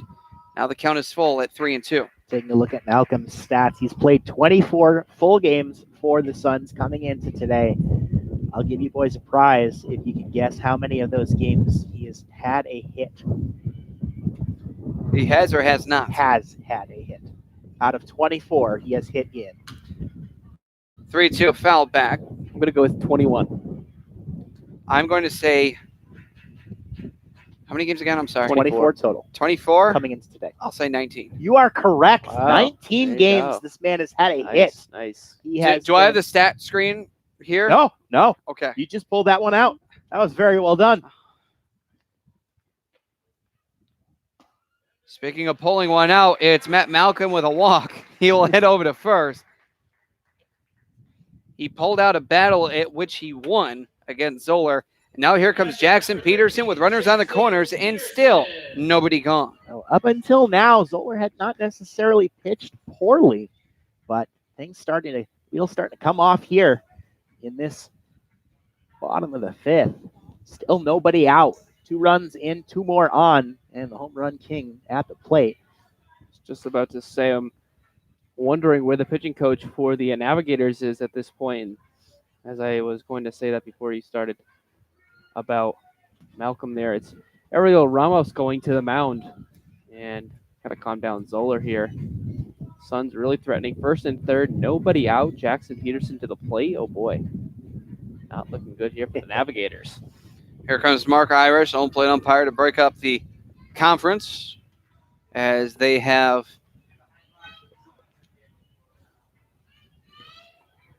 been there a little bit too long. Irish saying, all right, time's up.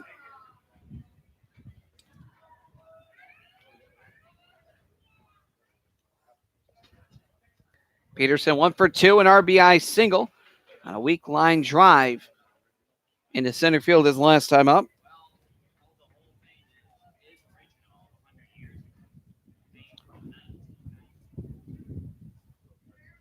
And the pitch.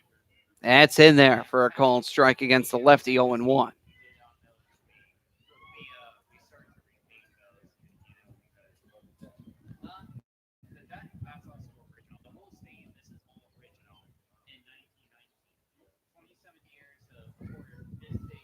Malcolm leading off first. And the pitch in the dirt. Catcher Watson with a great snare there. Ball, a strike, nobody gone, runners on the corners.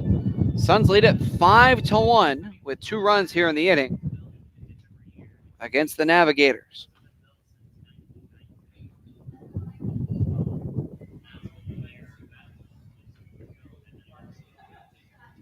A 1-1. Chopper headed towards second. Only 1 play to make, and that's go for 2. Throw to short, good, over to first as well.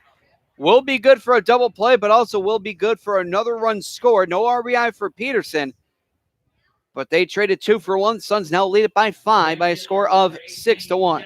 Well, I think that's exactly what the Navigators wanted there. Just induce the ground ball. They'll put the run on the board, but get the 2 outs in the inning. That was a huge pitch there by Zoller, especially against Jackson Peterson.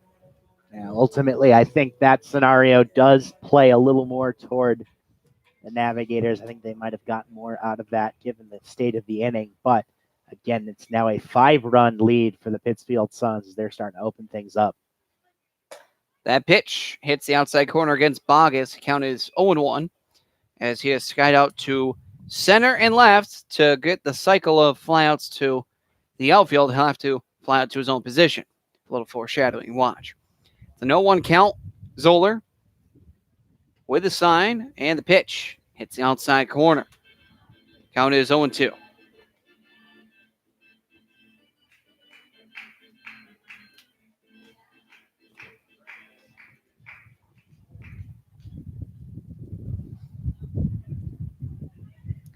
Zoller, the 0-2 off the end cap. We'll go again to 0-2 here in the 5th.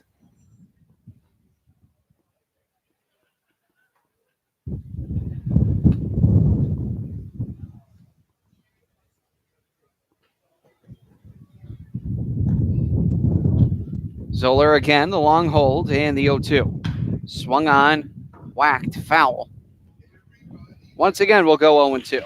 Well, now I am not out on the field, and there's good reason for that. But from the booth here, it's starting to become a very pleasant day for baseball. Nice breeze blowing in. Some clouds have materialized over the horizon, so the sun not quite as harsh as it once was. The 0-2, that was pitch number 89. So Bogus will see pitch number 90 from Zoller, which means Zoller cannot come out next inning. Well, Bogus, one of just 3 players on the Suns roster here today that does not have a hit.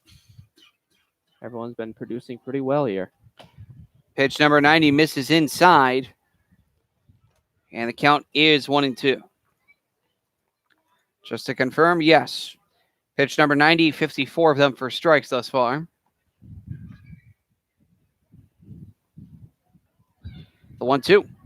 High drive, deep to right. He knew it right off the bat.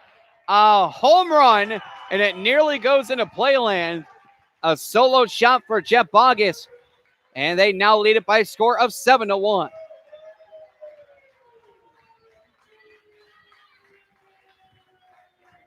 What a drive. Wow, he did a nice little bat flip there as well, Bogus did. That one was way out of here, and like you said, that almost hit the little bounce house there that they have in right field. Has been an impressive showing, to say the least, by the Suns here in this inning. 4 runs they've put up to put some distance between themselves and the Navigators. Really fun to watch from up here. And Mike Odenwalder, he's seen enough. 4 runs in the inning, 2 gone. All of these runs earned. That is going to do it for Jake Zoller. He's going to come out of the ball game after giving up that homer. So we'll see a new pitcher in the ball game. We'll be right back with more Pittsfield Suns baseball on the Pittsfield Suns Baseball Network. They're your friends. They're your neighbors. They're even famous entertainers. They're teachers. Okay, class, settle down. Open your book. They're scientists and astronauts. They're hams. They're 650,000 strong, and they're just like you. Earning your amateur radio license is easy. Just contact the American Radio Relay League at 1-800-326-3942. Hi, this is Paul McCartney on behalf of RAD. If you're drinking, you can't drive my car or any car.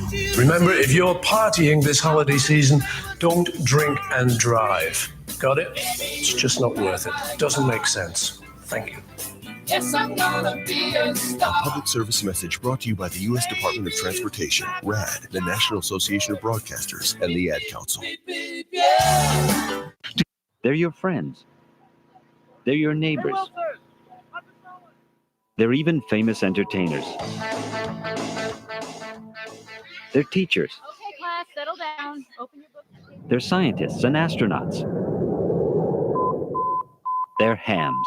They're 650,000 strong, and they're just like you. Earning your amateur radio license is easy. Just contact the American Radio Relay League at 1-800-326-3942. New pitcher in the contest for the visiting North Shore Navigators. It'll be a right-handed hurler this time out.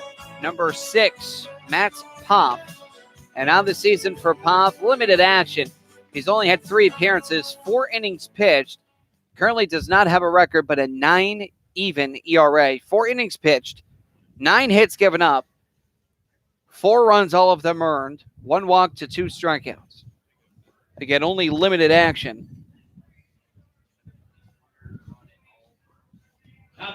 He's given up at least 1 earned run in all 3 of his outings so far, so it just hasn't been too good to him so far. Looking to turn it around here late in the season, be a key part of the Navigators' run to the playoffs. From one solo homer to another, here's Dan Baruch, and he will foul it off, catch it himself, and flip it back to the pitcher. And the throw's offline. Typical first baseman, am I right? They're known for catching, not throwing. Kidding. Obviously, kidding. Fouled off. Count is 0-1.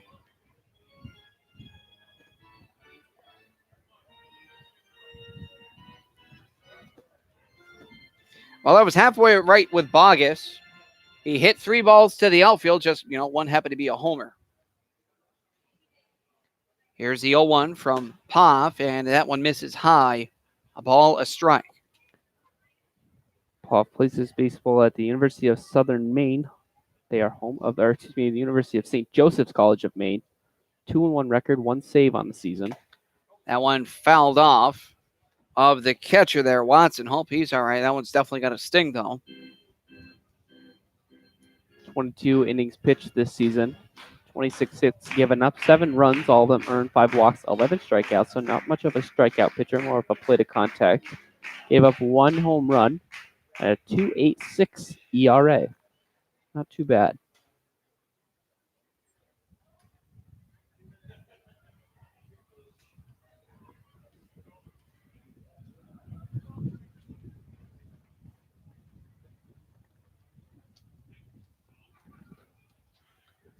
Baruch, a 1-2 count against Matt Poff. Here is the 1-2. In the dirt for ball 2. 2 balls, 2 strikes, 2 gone. 4 here in the 5th. It is 7-1.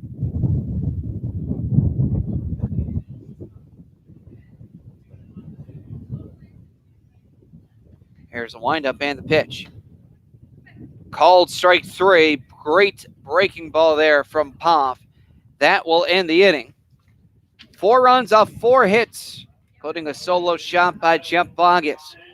4 in the 5th. We go through 5 full to the top of the 6th. It is 7-1 Suns all over the Navigators. You're listening to Pittsfield Suns Baseball on the Pittsfield Suns Baseball Network. Exercise is hard. So is maintaining a healthy diet. Of course, neither is half as hard as dying. Sadly, type 2 diabetes, heart disease, and stroke kill nearly 1 million people a year.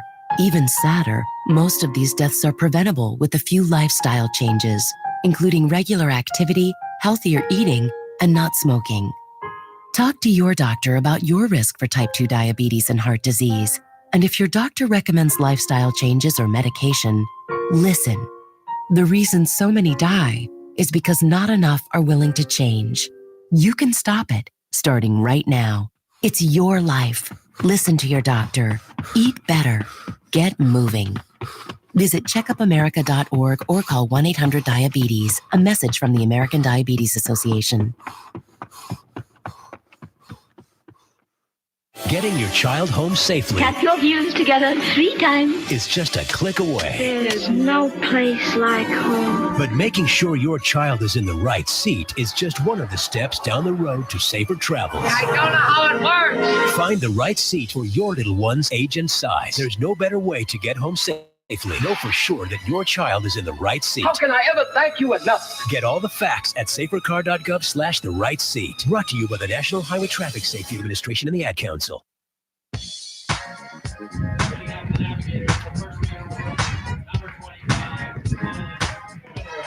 Colin Wetterow will bring up the 3rd time through the lineup here for the visiting North Shore Navigators. As last time up, he reached off an error by Mark Coley. He was more than made up for that error after a run scored in off of it where it was a line drive. Right there was him, but it just went off the end of his glove and he misjudged it. But yeah, more than made up for it with a couple of runs in. First pitch here to the lefty Wetterow that misses upstairs for a ball 1-0. Actually looking at Coley on the day, not too shabby. 2 runs scored, 2 RBI, 2 hits, including 1 double. A lot of 2s there. Pitches in there are called strike. 1 ball, 1 strike. And at the time, that 1 run for the Navigators looked as though it might be not a decider necessarily, but something that would hold for a while. It was a close game up until that point, and now the Suns have clearly changed that trajectory. 2-1 is swung on the barrel. This one heads over to right. Grabbing that one is Bogus. 1 gone. The second baseman, number 11, Andrew Olzak. Olzak has been put out twice on assist by the pitcher, one via strikeout, the other on a ground out.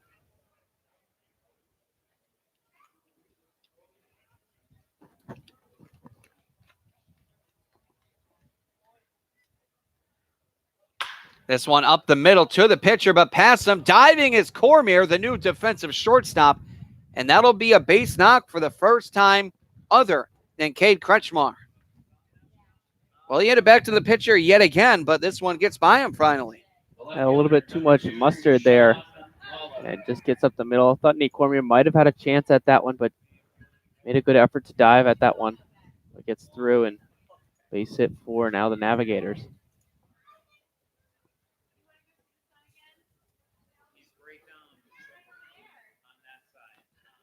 Sean Lawler 0 for 2 on the day. Line out to center and a ground out. And a swing and miss here. Count is 0-1. Well, Lawler is he of 6 homers on the year, 11 doubles. He's got the power stroke and unleashed it there to no avail, but always a dangerous hitter. And pitch is fouled back. Count is now 0-2. It's definitely one of the guys that's you got to look out for in the lineup for the Navigators. They lost one of their better hitters in Tyler McGregor. Probably went back to school, so now they got to rely on these other guys to really step up more. Pitch number 70 misses the zone, makes it now 1-2. And speaking to my point earlier, Colin, that is something that will become a factor as we get later and later in the season. Guys are going to go back to college. They're going to leave the team for whatever reason, and rosters across the league are going to have to adjust as we head into playoff time. It's not just how great your starting 9 is, as this one's fouled off. It's about how deep you are and how great that depth is.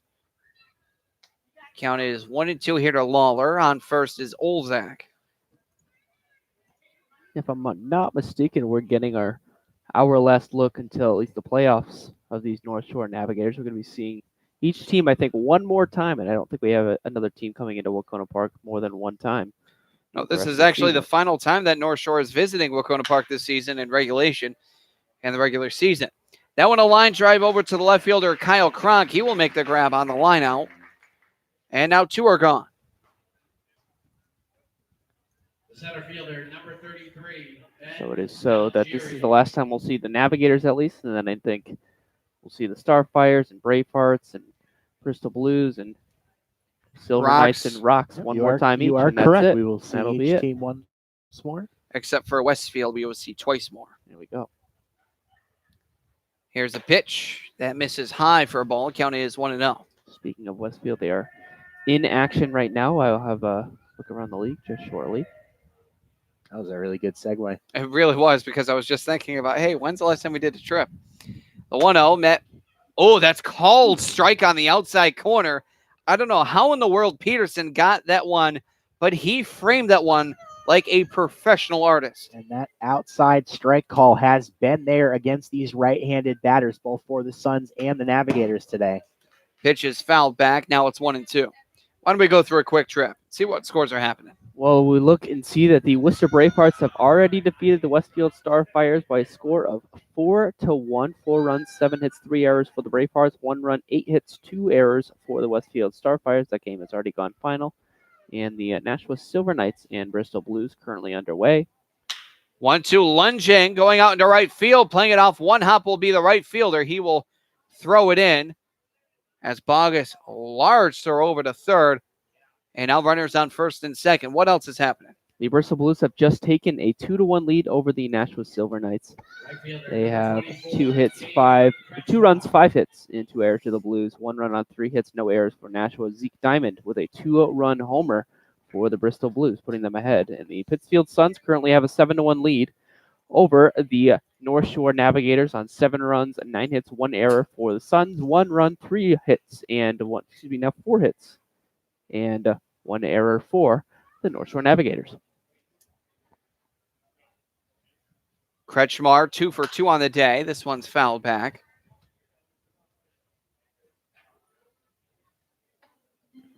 Kretschmar has been the lone, really, demon for John Clayton here today. He had the only 2 hits coming into this inning, but he had Rolzak and now Ben Maljury with a couple of hits, respectively, and so he's got a couple more demons out on the base paths currently.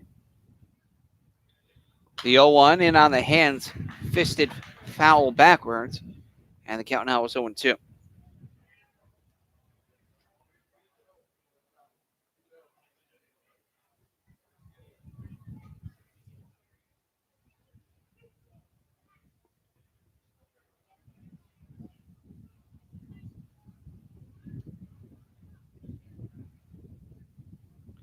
The 0-2 swung on fouled as that took a very awkward hop.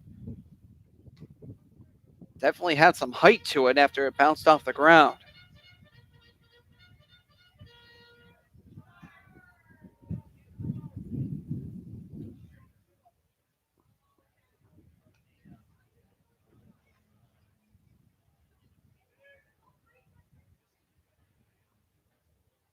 Here's the 0-2.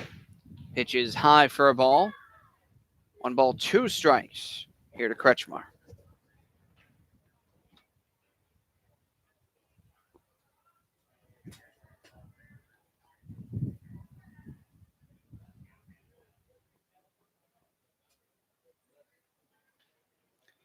One, two. Again, a weird bounce. I think it's hitting off the corner edge of the plate.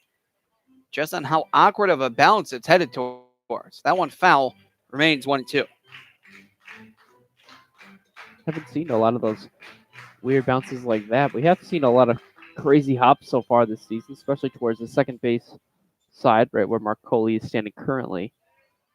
A couple of balls that have eaten up the second basemen throughout this summer, but not anything like that we're seeing right now. This one hit fair territory over Coley's head going into right field. Bogus grabs it. The strong throw home on a bullet cut off. Thrown over to third is offline, and that is going to be held up. That is out of play. They're going to put the runner back at third.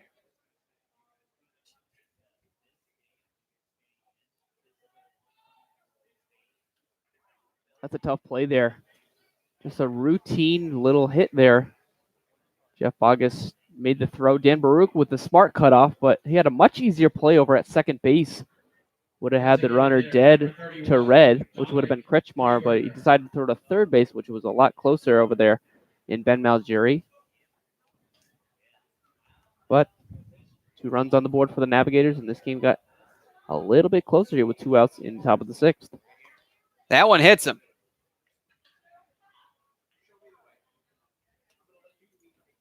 Freeberger on first now. It's 7-3 after the RBI single by Kretschmar, advancing to second. Here comes Brandon Shalikas, and then he advanced to third on the error. And as good as John Clayton has been today, this inning starting to get away from him and the Suns. Imperative that they get out of it here without any further damage. 4-run lead is still a decent cushion, but if the Navigators are able to inch any closer, this could become a problematic game for the Suns.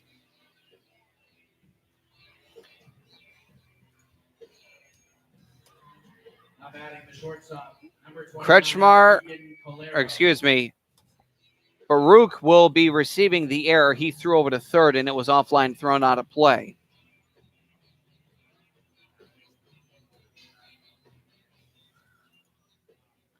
So Dominic Freeberger with runners on the corners. Down by 4. First pitch, that's right in there, called strike 0-1.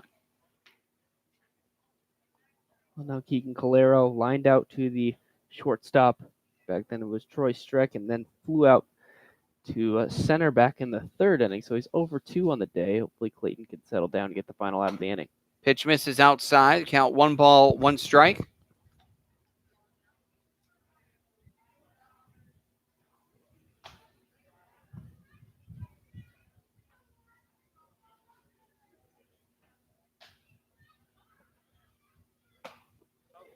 Called strike on the outside corner. Again, it's been consistent all day long. I do remember the home plate umpire, Mark Irish. He does like that outside corner. We've had him here a couple of times, and he has really delivered the outside corner for a strike almost every time. The 1-2 again misses low and outside, and now the count is 2-2 as they have a lefty warming up in the pen. I believe that is. Check his name really quick, and then we'll get that to you. 2-2. Swung on a miss for strike 3. Well, we'll figure it out next inning as John Clayton, he will at least go a quality start. That's going to end the inning. 2 runs, 3 hits, 1 error, 1 gone. Or I should say, 2 remaining. Suns fans are feeling hungry, but don't want to miss a second of baseball. We now head Suns have got you covered. to the bottom of the 6th, 7-3. The Suns lead the Navigators. You're listening to Pittsfield Suns Baseball on the Pittsfield Suns Baseball Network. I have a passion for the environment. That's why I serve in the United States Coast Guard. We monitor commercial vessels, making sure our ports and waterways are safe and clean from oil or other hazardous material. We patrol our fisheries, protect marine wildlife and their habitats. With all we do, it's about protecting America. Were you born ready to protect America? Learn more at gocoastguard.com. Sponsored by the United States Coast Guard in cooperation with the Massachusetts Broadcasters Association and this station. Getting your child home safely Tap your views together 3 times. is just a click away. There's no place like home. But making sure your child is in the right seat is just one of the steps down the road to safer travels. I don't know how it works. Find the right seat for your little one's age and size. There's no better way to get home safely. Know for sure that your child is in the right seat. How can I ever thank you enough? Get all the facts at safercar.gov/the right seat. Brought to you by the National Highway Traffic Safety Administration and the Ad Council.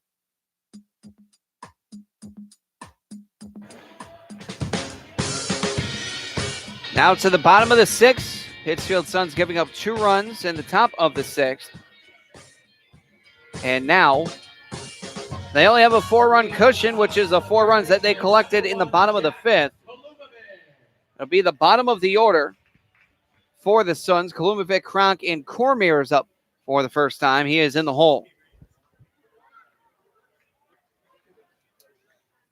Here's the windup and the pitch. Misses outside there from Poff. Count is 1-0. Poff came in relief last inning.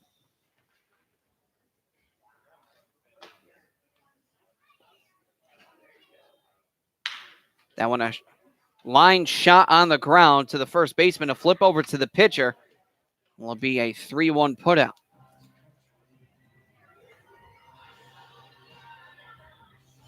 Left fielder Kyle Kronk is 0 for 1 with a walk, and he was caught stealing. 1-4-3-6. There we go. Now I got it right.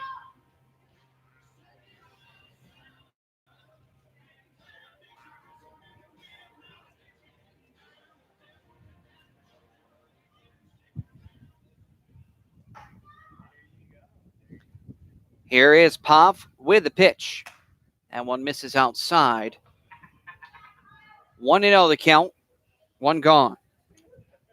Kyle Krunk still looking for the first hit of the game. Still 3 guys on the roster now that don't have hits, as Nate Cormier has come into the game. And there is probably number 6 or 7 now? I lost count. Boy, they're the only 2 out there snagging those foul balls. Well, if they're Sun staff members without wearing official uniforms, that makes sense. But otherwise, I'd say they're making up some sort of collection. Breaking ball misses outside, 2-1.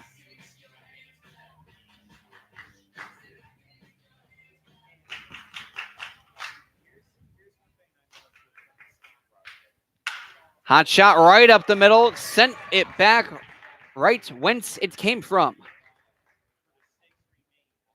So Kronk with a base knock. Just as you were talking about, Colin. There you go. There it is. Kyle Kronk First hit of the day for Kyle Kronk. Still waiting on now Nate Cormier getting his first plate appearance, and Matt Malcolm, who was definitely due for a hit in this one. The only 2 Suns that have not registered a hit on the board. The Suns just put double digits up in the hit column with 10. Cormier 194 batter this season. No homer, and let's see, 14 RBI. And the pitch.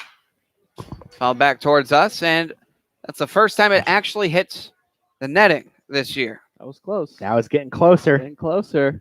Still waiting. That's why the netting is there. 0-1 the count. Actually, the only starter without a hit today Matt Malcolm.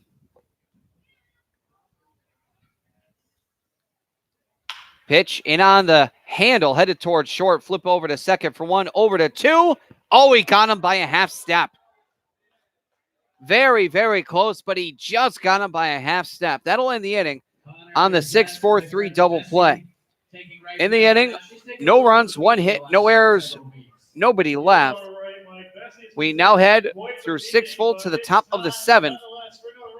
Pittsfield Suns lead by a score of 7-3. You're listening to Pittsfield Suns Baseball on the Pittsfield Suns Baseball Network.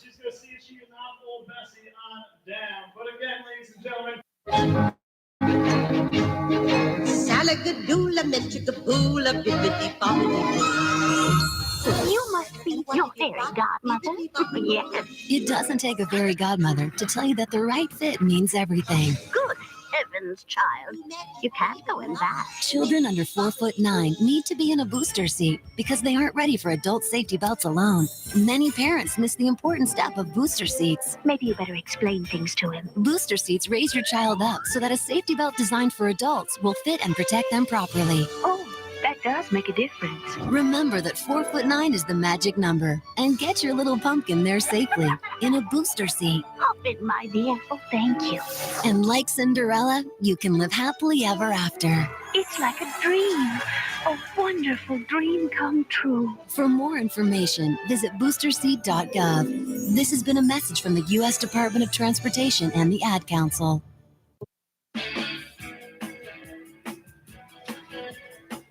New pitcher in the ball game for the Pittsfield Suns, lefty, number 32, Matt Clarkin, the Road Warrior.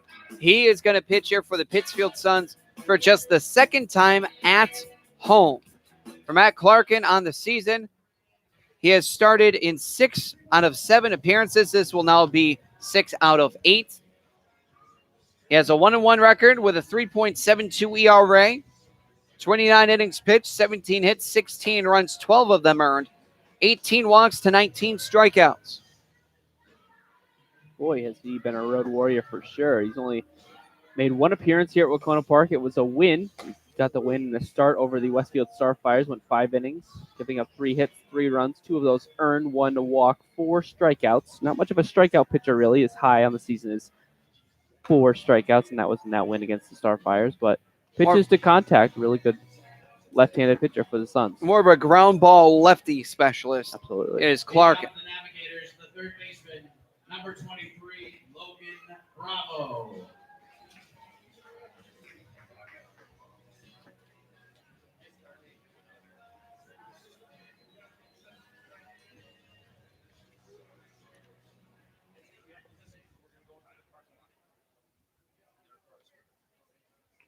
Clarkin with the first pitch, misses outside. Count is 1-0.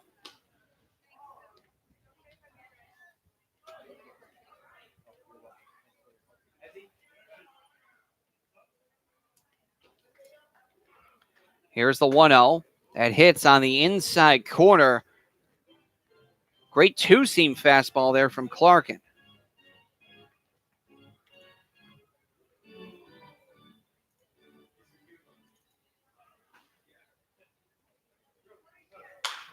Hot shot foul.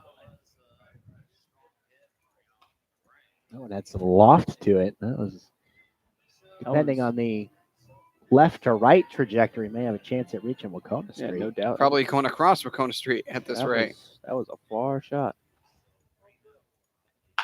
That one is staying fair. Third baseman Kalumovic has it. Throw over to first in time. Great snag there from Baruch as well. Makes it look easy, he does. Now in the inning, it'll be the catcher. Nolan Watson. Watson has walked, stole a bag, and scored an unearned run. And actually, as odd as this sounds for John Clayton, he only gave up 1 earned run. It was yet another quality start from John Clayton. Did really well out there. Fouled off of Watson here. Count is 0-1. Really haven't had too much of a peak there at Clarkin this season. Was was awarded captain, team MVP, and league MVP as a senior out of Regis High School, as well as the Coach's Award and All-City First Team selection his junior year, Regis High School in New York City, that is. That bounces in for a ball count, 1 ball, 1 strike with 1 gone. Played 2 seasons of varsity basketball, winning the NYCHSAA State Championship senior year. Wow, that was a mouthful. That was a lot. 1-1. High fly ball, and this one the left fielder will not get there. Cronk going to charge this one by headed around first, headed over to second. Will be the catcher Watson with a 2-bagger with 1 out. Going to finish that stat line there for what I saw for Clarkin as well. Ranked 6th of left-handed pitchers in the 2018 class in Connecticut by perfect game. Ultimately, based on that hit there, not a terrible result for Clark, and that one looked like it had a lot of loft to it off the crack, but it died down the left field line. Pitch ate up the catcher. Peterson somehow, some way able to manage to grab that one. Wetterer will see a 1-0 count here.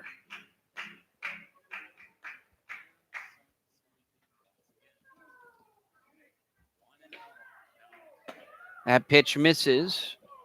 Now 2-0. Sun's starting to peek through the clouds a little bit here.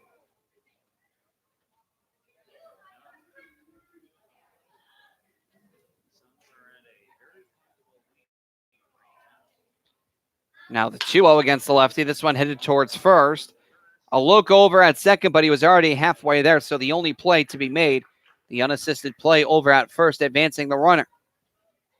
Well, you'll take that here with a 4-run lead. Let the runner advance over to third, but get the second out of the inning, and hopefully Matt Clarkin is able to set down Andrew Olzak here. The guy that already has a single in this game.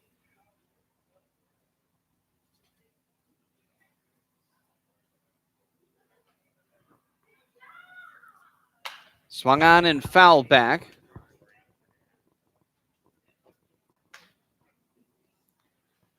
The runner on third is Nolan Watson. Suns have a 4-run lead, 7-3. The 0-1 misses outside. You're listening to Pittsfield Suns Baseball on the Pittsfield Suns Baseball Network. Billy Madewell, Steve O'Brien Jr., Colin Quinn here at Paul Outfield at Wacona Park in Pittsfield, Massachusetts. Top 7, 2 gone, runner on third. The Pittsfield Suns lead the North Shore Navigators 7-3. A check swing. They will appeal. Oh, he did not go. Very close. Count will now be 2-1. Again, Suns lead the Navigators 7-3 here in the top of the 7th. 2-1. Misses low, maybe in as well. Count is 3-1. Clarkin's starting to work a little bit quicker here, trying to get the last out of the inning. 3-1. Over the head of Coley. No, he's able to make the jumping grab. Coley continues to impress. Sure, he gave up an error. What a play there by Coley. No runs, 1 hit, no errors, 1 man left. We're going to listen in to Take Me Out to the Ball Game.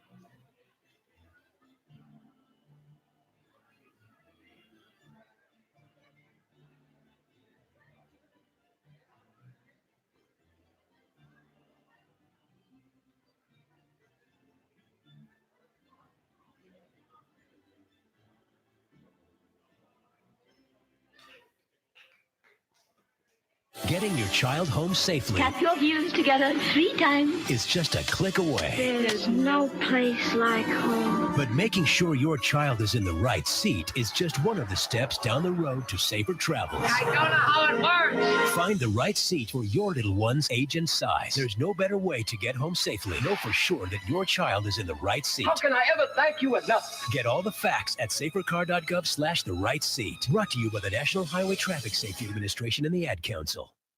I have a passion for the environment. That's why I serve in the United States Coast Guard. We monitor commercial vessels, making sure our ports and waterways are safe and clean from oil or other hazardous material. We patrol our fisheries, protect marine wildlife and their habitats. With all we do, it's about protecting America. Were you born ready to protect America? Learn more at gocoastguard.com. Sponsored by the United States Coast Guard in cooperation with the Massachusetts Broadcasters Association and this station. Hi, this is Paul McCartney on behalf of RAD. If you're drinking, you can't drive my car or any car. Remember, if you're partying this holiday season, don't drink and drive. Got it? It's just not worth it. Doesn't make sense. Thank you. A public service message brought to you by the U.S. Department of Transportation, RAD, the National Association of Broadcasters, and the Ad Council.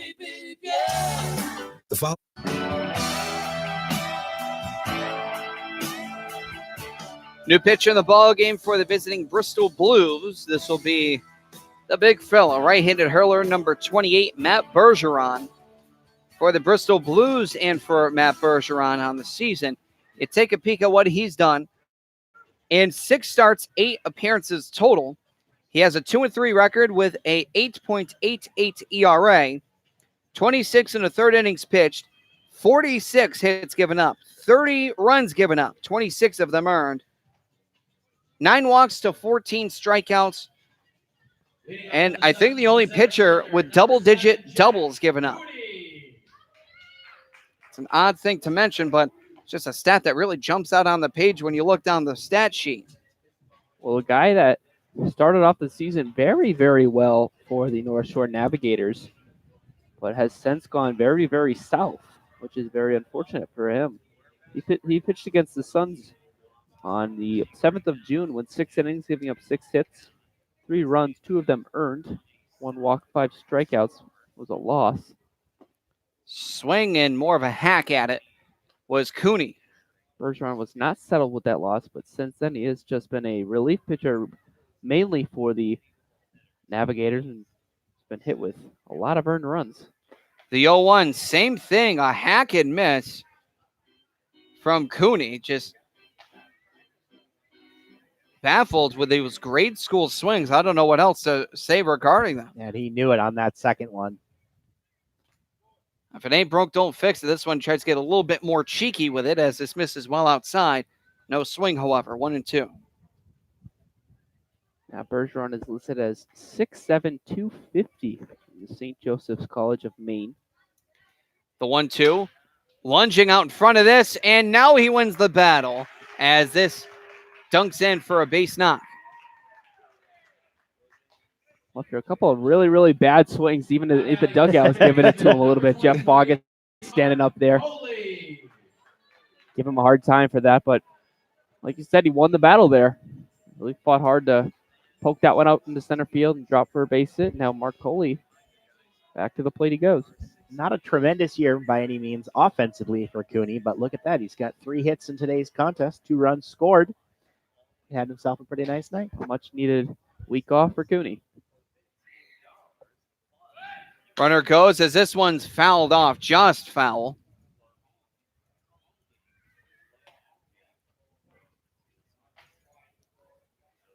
That one was very, very close to being the second extra base hit by Coley today.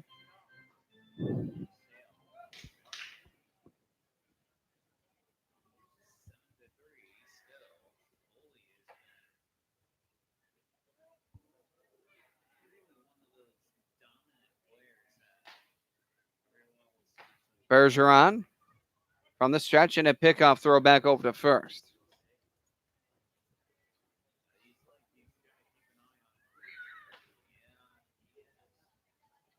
Cooney is a little bit of a threat, I guess, on the bases. 4 for 5 this season.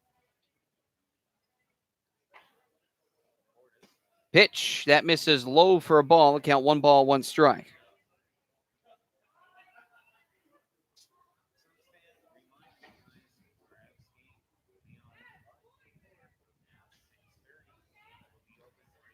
A ball, a strike. Runner goes again. Pitches high. Throw over to second is not in time. Got the foot in there in time. Cooney with a stolen base. Pitch missed high. It's 2-1. Not a bad throw down by Watson, but being able to get in there before the tag. Nice slide by him. Doesn't look like Cooney's feeling too good after that. Still grinding it out. Well, he's still dancing. He's going to dance away the pain as this drops low and outside. 3-1. Bergeron does have 9 walks on the season. His most in a 3-walk in a start against the Silver Knights in his first start with the Navigators, but has calmed it down a little bit since. No walks given up in his last outing. 3-1. Oh, it's called a strike on the inside corner after he took 3 steps towards first.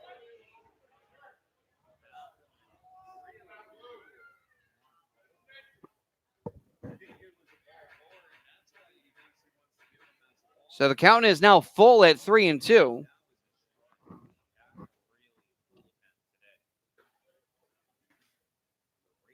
Bergeron with the pitch. The 3-2. That is low, and, well, he's not going to hesitate this time, and either way, he's still getting there.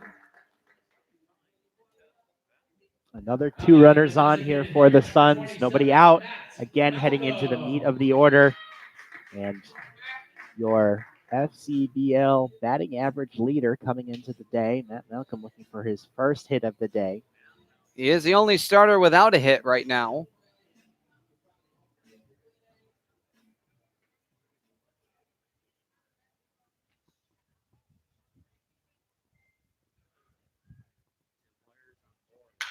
Chopper headed towards third. Glove there by the third baseman. Ripped over to first in time.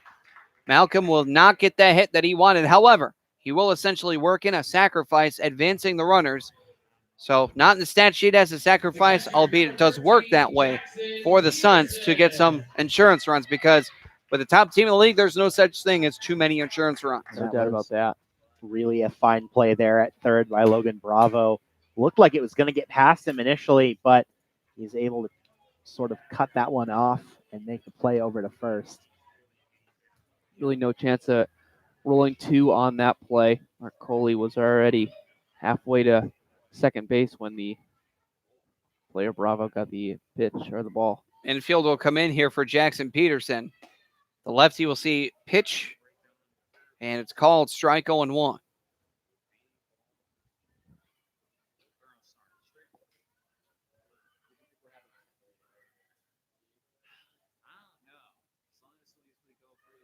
Count is 0-1. Bergeron the pitch.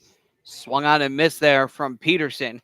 And the count now is 0-2. It's a nice, effective pitch there by Matt Bergeron. It's like more of a curveball changeup type of thing.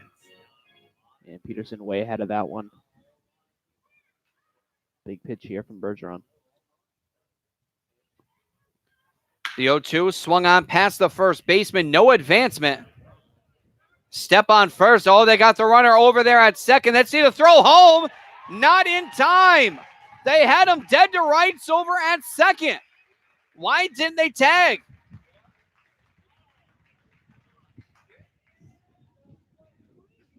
So the runner will score on the deke. Officially, that will go down as a 3 unassisted. And then taking home will be Jack Cooney. No RBI to be handed out, but why didn't they just tag the runner at second? They had him dead to rights. It was a bizarre play there. Even initially, Coley headed down to third. I don't even know if he noticed that Cooney didn't take off. I don't know how you couldn't. You got to be looking at the bag as you run, but still. Breaking ball that misses. We'll say low to Jeff Bogus. The count is 1-0. Very, very weird play. Very, very weird. Coley was all the way down to third base pretty much, then realized Cooney wasn't going home, so he had to scamper back. That pitch misses low as well. The count is now 2-0. It's 8-3 Suns. No error officially on the board on that play, but certainly a mental one on the shortstop Calero. Had him dead to rights with a tag over at second. Out in front of that one is Bogus. It's now 2-1. And yeah, ultimately, I think the big takeaway from that is that's an extra run on the board for the Suns. They now have a 5-run lead over the Navs with just 2 half innings of regulation left to play defensively. Here's the 2-1. Beautiful backdoor breaking ball from Bergeron. And the count is 2 balls, 2 strikes, 2 gone, a runner on second. Bergeron will now reach into his back pocket for the double dip of deuces. The deuces wild pitch. Pitch misses outside. What's unfortunate there for Bergeron is he's going to get charged with the earned run, even though really it wasn't really on him. It's more on the mental mistake there of the shortstop.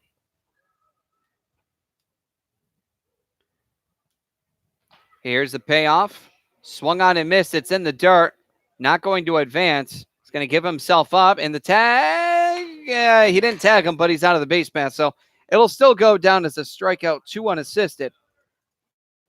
That will end the inning. 1 run off of 1 hit, no errors, and 1 man left. We now head through 7 full to the top of the 8th. Suns, they still lead the Navigators, this time by a score of 8-3. You're listening to Pittsfield Suns Baseball on the Pittsfield Suns Baseball Network. Do you suffer from the heartbreak of brain rot, feeling bored, sluggish, listless, not had a new idea in days, using electronic gizmos without a clue why they work? Now there's help. Ham radio, guaranteed to stimulate your corroding neurons and open a whole new world of excitement. To learn more about ham radio, go to helloradio.org. Side effects of ham radio usage include mental stimulation, desire for education, new career paths, understanding of technology, and cases of addiction have been reported. If you experience any of these symptoms, you're welcome. Ham radio. It's not your granddaddy's radio anymore. At the American Lung Association, we're fighting for a day when we can all breathe easier.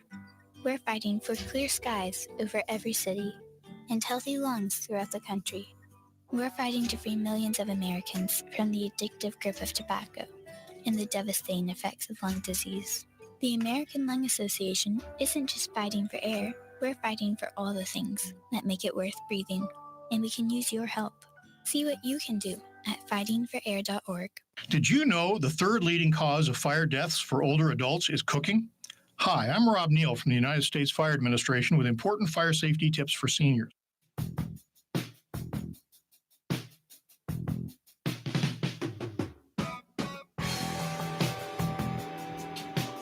Now we head to the top of the 8th. Pittsfield Suns, right now, they lead a score of 8-3 in the top of the 8th, and it'll be the heart of the order for the Navigators. No better time to make a comeback now than with the heart of the order coming up. But Sean Lawler on the day has not had a night. 2 lineouts to the outfield, left and center, also a ground out to first.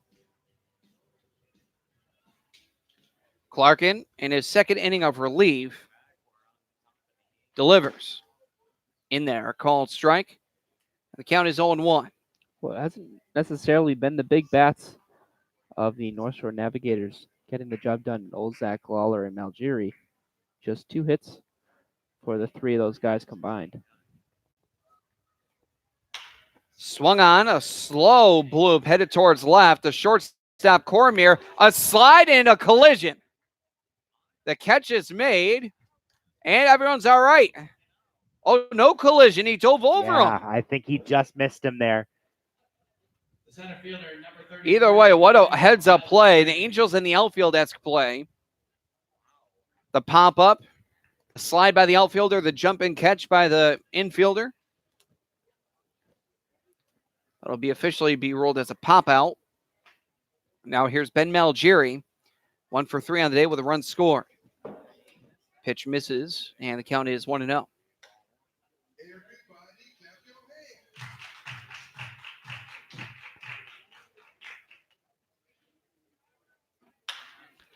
That one hit high in the air towards right. That will, it hits the chalk line for a base knock. The throw in to second is nowhere near in time. That is a stand-up double by Ben Malgiri. Just hit the fair line. That one right off the bat was going to be one of those. Is it fair? Is it foul? This one could end up being trouble for the Suns if it falls fair, and indeed it did. So a runner on with one out. Speaking of trouble for the Suns, here's Cade Kretschmar. Really? He's had the Suns' number. He nearly has just under half the hits. Well, with one swing of the bat, he can have half of the hits that the Navigators have today. Speaking of, goes into right field. They're going to hold the runner. Oh, it's dropped by the right fielder.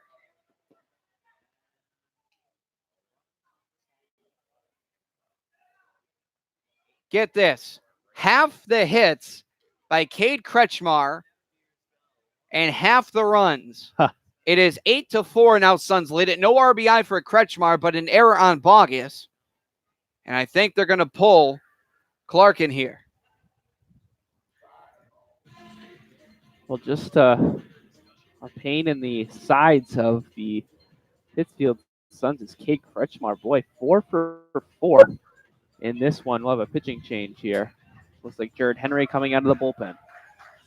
Looking for the presumable 5-out save, if you will. But he is not going to be eligible for a save right now. It is a 4-run lead. However, the tying run is on double deck, not on deck. So this does not qualify. We'll certainly see how this one heads up. But while we're here, why don't we go with a quick trip around the FCBL so we could stall for time and inform the masses.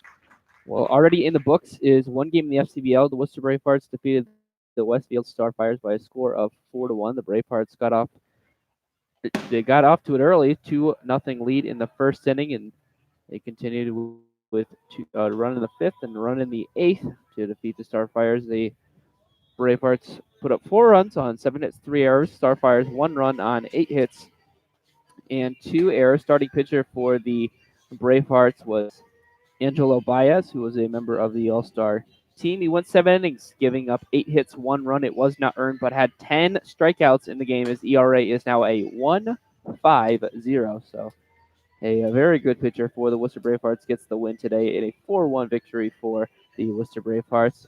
In other news, the Bristol Blues and Nashua Silver Knights are underway. They are in the bottom of the 7th inning. The Bristol Blues have a 3-2 lead over the Silver Knights. 3 runs on 7 hits, 3 errors for Bristol.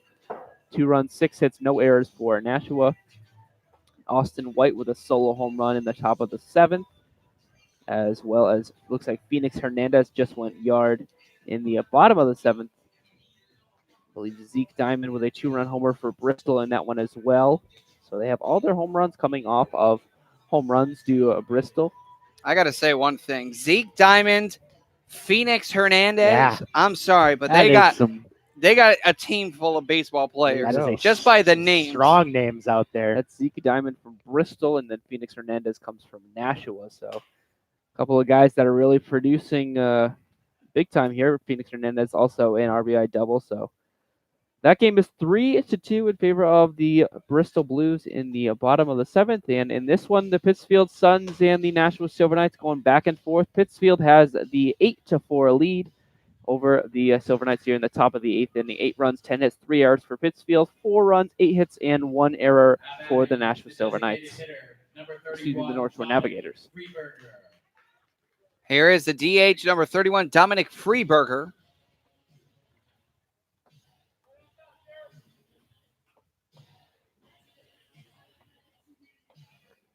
Freeberger hit by a pitch last time up by the starter, John Clayton.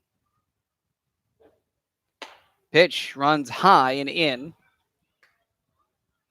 Count is 1-0. Clayton, a quality start. Barring disaster for the Suns, he's in line for the win. 1-0.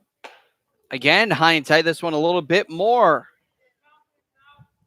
2-0, the count here to Freeberger. Pitcher Jared Henry, 0-1 record, 4.15 ERA. All relief appearances. This will be his 14th relief appearance, has 1 save on the season. Here's a 2-0. That's in there, a called strike. Count is now 2-1. 17 third innings pitched, 21 strikeouts, 17 walks. It's been an issue for Henry this season. 12 hits given up. Hot shot headed towards third. Kalumovic turns to second for one. Coley to first in time. 5-4, 3, 2 for 1. You get out of the inning. 1 run off of 2 hits, 1 error, and nobody left. We now head to the bottom of the 8th. Suns currently doubling up the Blues 8-4. We're going to listen in to the crowd sing Sweet Caroline.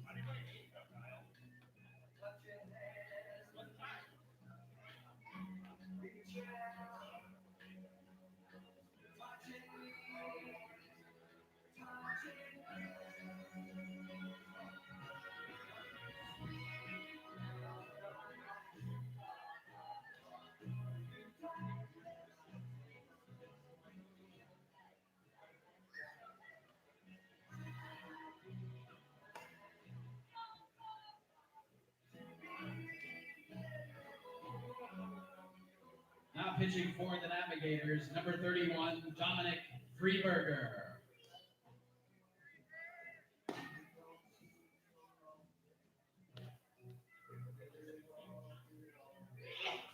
The new pitcher in the ball game for the visiting North Shore Navigators will be the designated no longer hitters, the pitcher. It'll be Dominic Freeberger pitching now. He will get rid of the DH spot. The flex position is now nullified. There will no longer be a DH spot in the contest. Bottom 8, Pittsfield Suns will face off against Freeberger, and I'm interested. I don't believe Freeberger has won. Yes, he does. 1 inning, 1 hit, gave up 2 runs, both earned. Walked 3, struck out 1. And that 1 hit he gave up was a double. Unfortunately, again, very abbreviated outing this season because, well, he's a hitter, not a pitcher. 18 ERA, which is the highest on the team for obvious reasons. Well, watching these warm-up tosses here, he's got some heat to his fastball. I was going to say, he does not throw as a position player being pressed into service Not here. at all. I'm going to see if I can dig up something on his work at take a look. UNC Asheville, where he plays college ball.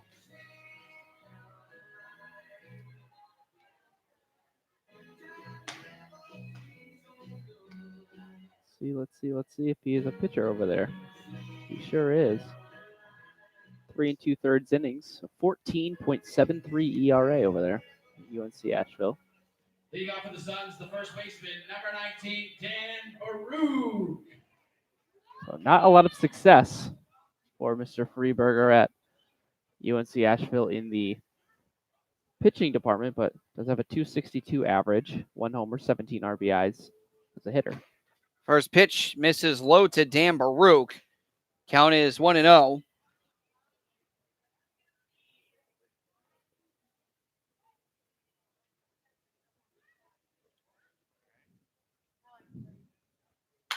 High fly ball, but that's foul.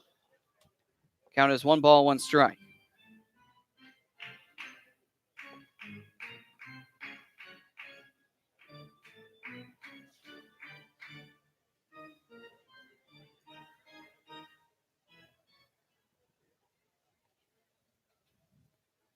Here is a 1-1. That one at the knees, a called strike. 1-2.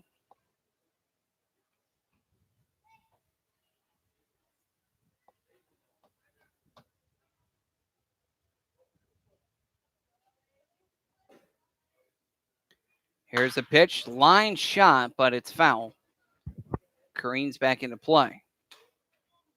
Baruch has made some solid contact here in this at bat. Full of foul balls that have sounded nice off the bat, but just haven't gone the right way.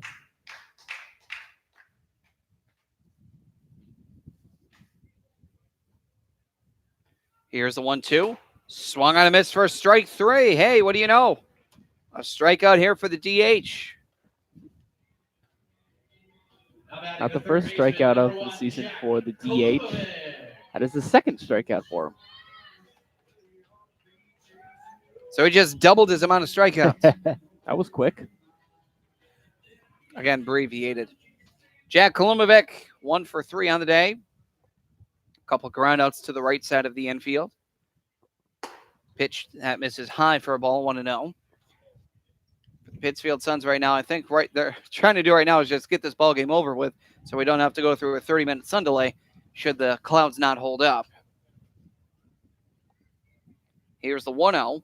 Swung on and missed for strike 1.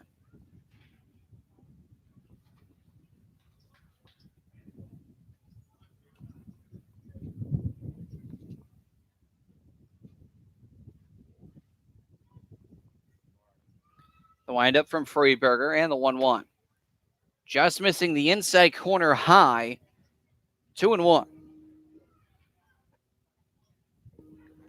And those clouds, as you mentioned, Billy, sitting in a pretty prime spot to block the sun as it gets later here at Wacona. And on the hands, foul, and that one is, oh, what a catch there by Dan Baruch. What a grab there by Dan Baruch. Now, if only he could do that in a game. I'm kidding, by the way. I was going to say, I'm pretty sure he has. Hey, they give me I hear no it. slack. I'm do. not going to give it to them. Believe me, I have heard it. True. That is so true. Now the 2-2. Swung on and missed as that one nearly got a piece of Kolumovic. And that is out number 2. He's tripled his strikeouts. Two batters faced, 2 Ks. Boy, oh boy, he's looking pretty good. I can't believe he has an 18 ERA right now. Poised to cut that in half if he can retire Kronk here without allowing a run.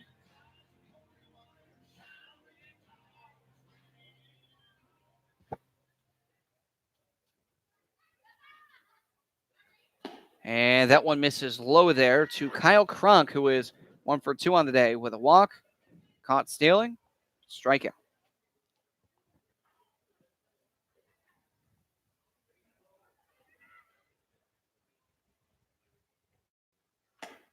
That one is swung on and missed. 1 ball, 1 strike. Put a little extra on that swing, did Kyle Kronk. Coming up empty, however.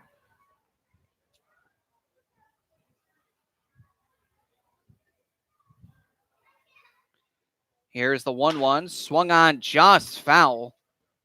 They count now at 1-2.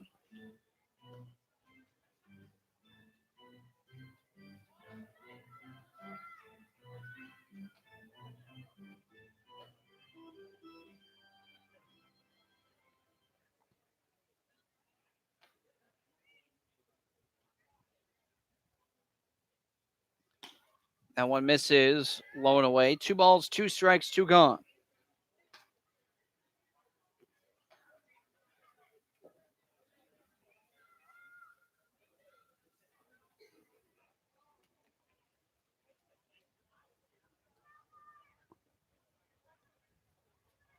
Now the 2-2.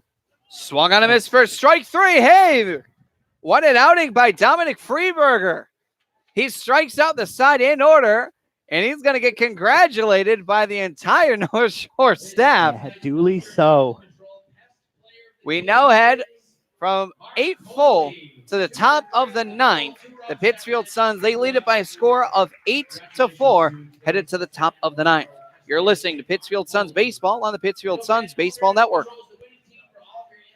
The following commercial is sponsored by feedthepig.org, an organization devoted to helping you save money. We will not entice you with messages like lowest prices in town, dealer approved, certified pre-owned. Nor will we brag about our Huge selection, enormous variety. We will offer no contingencies like See store for details. Legal exclusions apply. because we simply want to help you spend smarter and save better. Log on to feedthepig.org. Find the benefits of saving for every stage of life. Brought to you by the American Institute of Certified Public Accountants and the Ad Council. Type 2 diabetes is a serious chronic health threat in America. It affects tens of millions of people. Many people who have the disease don't know it. Diabetes can cause health problems such as heart disease, strokes, amputations, and blindness. Talk to your doctor, get screened if you're at risk, and learn how to avoid becoming one of the millions of new cases of diabetes each year. You can help prevent type 2 diabetes. A message from CDC and HHS.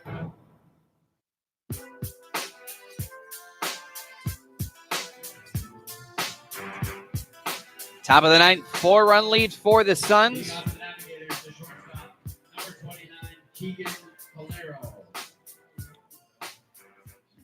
Shortstop Keegan Calero will dig in. He's 0 for 3 on the day, however.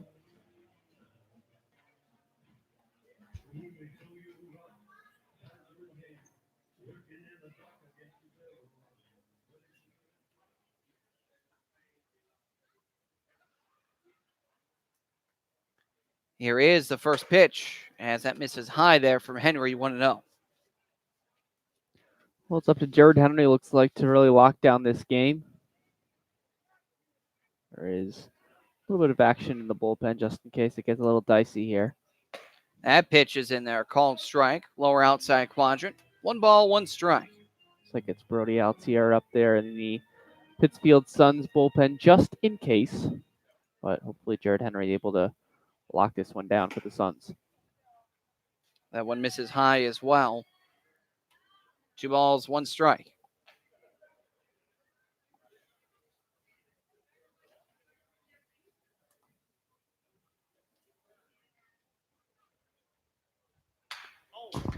That hits the netting for the second time. That is why the netting's up here. At least once a year, ball comes in. For the past, 3 years? Not just last year. The year before it was put up. Yep, that's right. There's a reason why the netting's up there. Otherwise, I don't think I'd have a mini fridge right now. Probably not. Here's the 2-2. High and tight. Little chin music there. The count is full. That one was a lot closer than all the other ones that have come close. It's probably the closest that we've got to coming actually inside of here. Almost pretty much in the same spot. Yeah, there's the last one.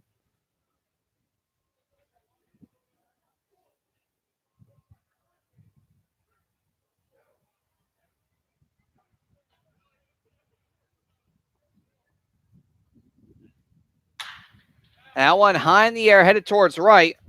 Looks like he lost it. Coley on the run in right field. What are you doing out there, Coley? That one's all the way in right field. What are you doing? Bogus had no clue where it was. Wow. That's a fly out in the outfield, but officially has to be scored a pop out. What are you doing out in right? Oh, wow. Good thing he's a outfielder, too. Yeah. Oh, boy. What a play. Since unreal. Since the error which scored the Navigators' first run, all he's done is put the team on his back. Oh, boy. What a catch. And he's just named player of the game, too. Boy, oh, boy. Here's the first pitch to Bravo. Misses out of the zone up. 1-0. I mean, a typical old-fashioned Bugs Bunny skit playing baseball.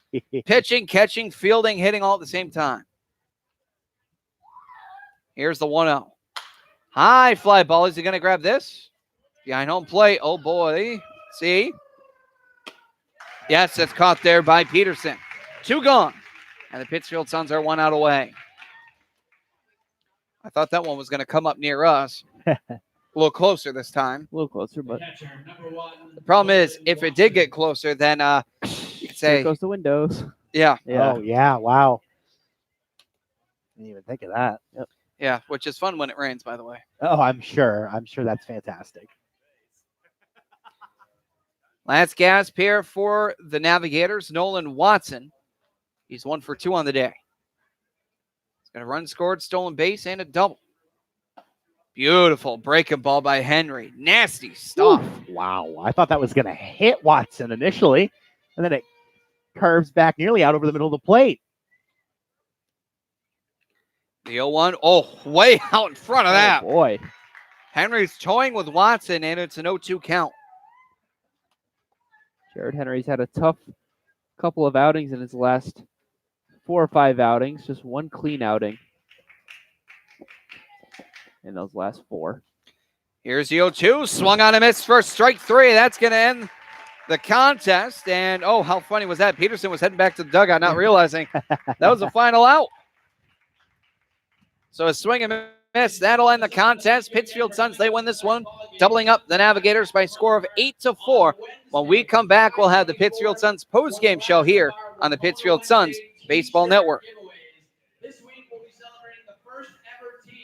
Hi, we're talking to real smokers about quitting. Tell me when you smoke and why you smoke. Eat, cigarette, kids, cigarette, dinner, another cigarette. One on my way to lunch, one after lunch. And another cigarette, and another cigarette. Have you tried to quit? Yes. I become angry. It ain't that easy. You can't just quit cold turkey. I tried. What would you do different? Actually having a plan and thinking it through. You have to relearn how to live your life without a cigarette in your hand. With the right plan, you can quit smoking. Free at becomeanx.org. X, a new way to think about quitting. Brought to you by X and the Ad Council. Check it out. It's the Terminator. Hey, when'd you get back, huh? Did you have to shoot anyone? Why are you so distant? Are you not happy to see me? So what's the deal? You gonna get a job now or what? Why are you being so jumpy? Put all that stuff behind you, okay? No one knows what it's like to come back from Iraq or Afghanistan unless they were there. Join other veterans at communityofveterans.org because we know where you're coming from. Brought to you by Iraq and Afghanistan Veterans of America and the Ad Council. Welcome to the Pittsfield Suns post-game show on the Pittsfield Suns Baseball Network. Now, back to Paul Dowd Field at historic Wacona Park in Pittsfield, Massachusetts, with your host, Billy Madewell, Steve O'Brien, and Colin Quinn. Welcome, ladies and gentlemen, to the Pittsfield Suns post-game show on the Pittsfield Suns Baseball Network. Billy Madewell alongside Steve O'Brien Jr. and Colin Quinn. Gentlemen, Pittsfield Suns pitching, hitting, their groove is back. Well, what a huge victory it is, especially against the North Shore Navigators team that is right atop of the FCBL. Pittsfield Suns finally able to get to them. It really was a combination of just fantastic pitching and really, really timely and great hitting by the Suns today. Get the job done. It was fun to watch. A few guys out there today. Jack Cooney, 3 for 4 on the day. He scored 3 runs, had a double, 2 base hits, and a stolen base, along with solo homers from Jeff Bogus and Dan Baruch. Really fantastic offensive effort. The Suns put up 10 hits, 8 runs. They left only 6 runners on base, which is not a terrible metric. That was an issue for them a few weeks ago. Earlier in the season, they were leaving a lot of guys on base, leaving a lot of opportunity out there. They did not do that tonight, and they got a win against, the best team in the league right now. For that, again, Pittsfield Suns all over. It's amazing to see. Runners left on base for the Suns, 3. 3. That is amazing. There you go. For the Navigators, they had 5, but they only had 8 hits. The Suns, they had 11 hits, 3 men left on base. It's an amazing metric to see there. Now for the scoring on how this one started off, solo jack by Dan Baruch in the second inning. They would get the run back off an error by Mark Coley as it just nicked off his glove as Colin Wetterell lined that past him. Suns would get another run and then another run. Both runs in the third was an RBI single by Mark Coley, making up for the previous error, as well as Jackson Peterson. In the fifth, the 4-run fifth, you had a lot happen there. You had an RBI double by Mark Coley. You had a wild pitch. You had a double play and a solo home run by Coley, Cooney, Peterson, and Bogus, respectively. Top 6, Navigators would grab 2. This would be off an RBI single by Cade Kretschmar, as well as a throwing error by the first baseman Baruch throwing to third.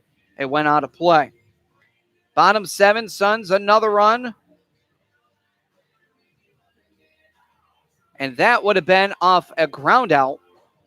That was very odd. Runners were on second and third, grounded to first. He stepped on first. A throw to second because the runner was more than halfway there.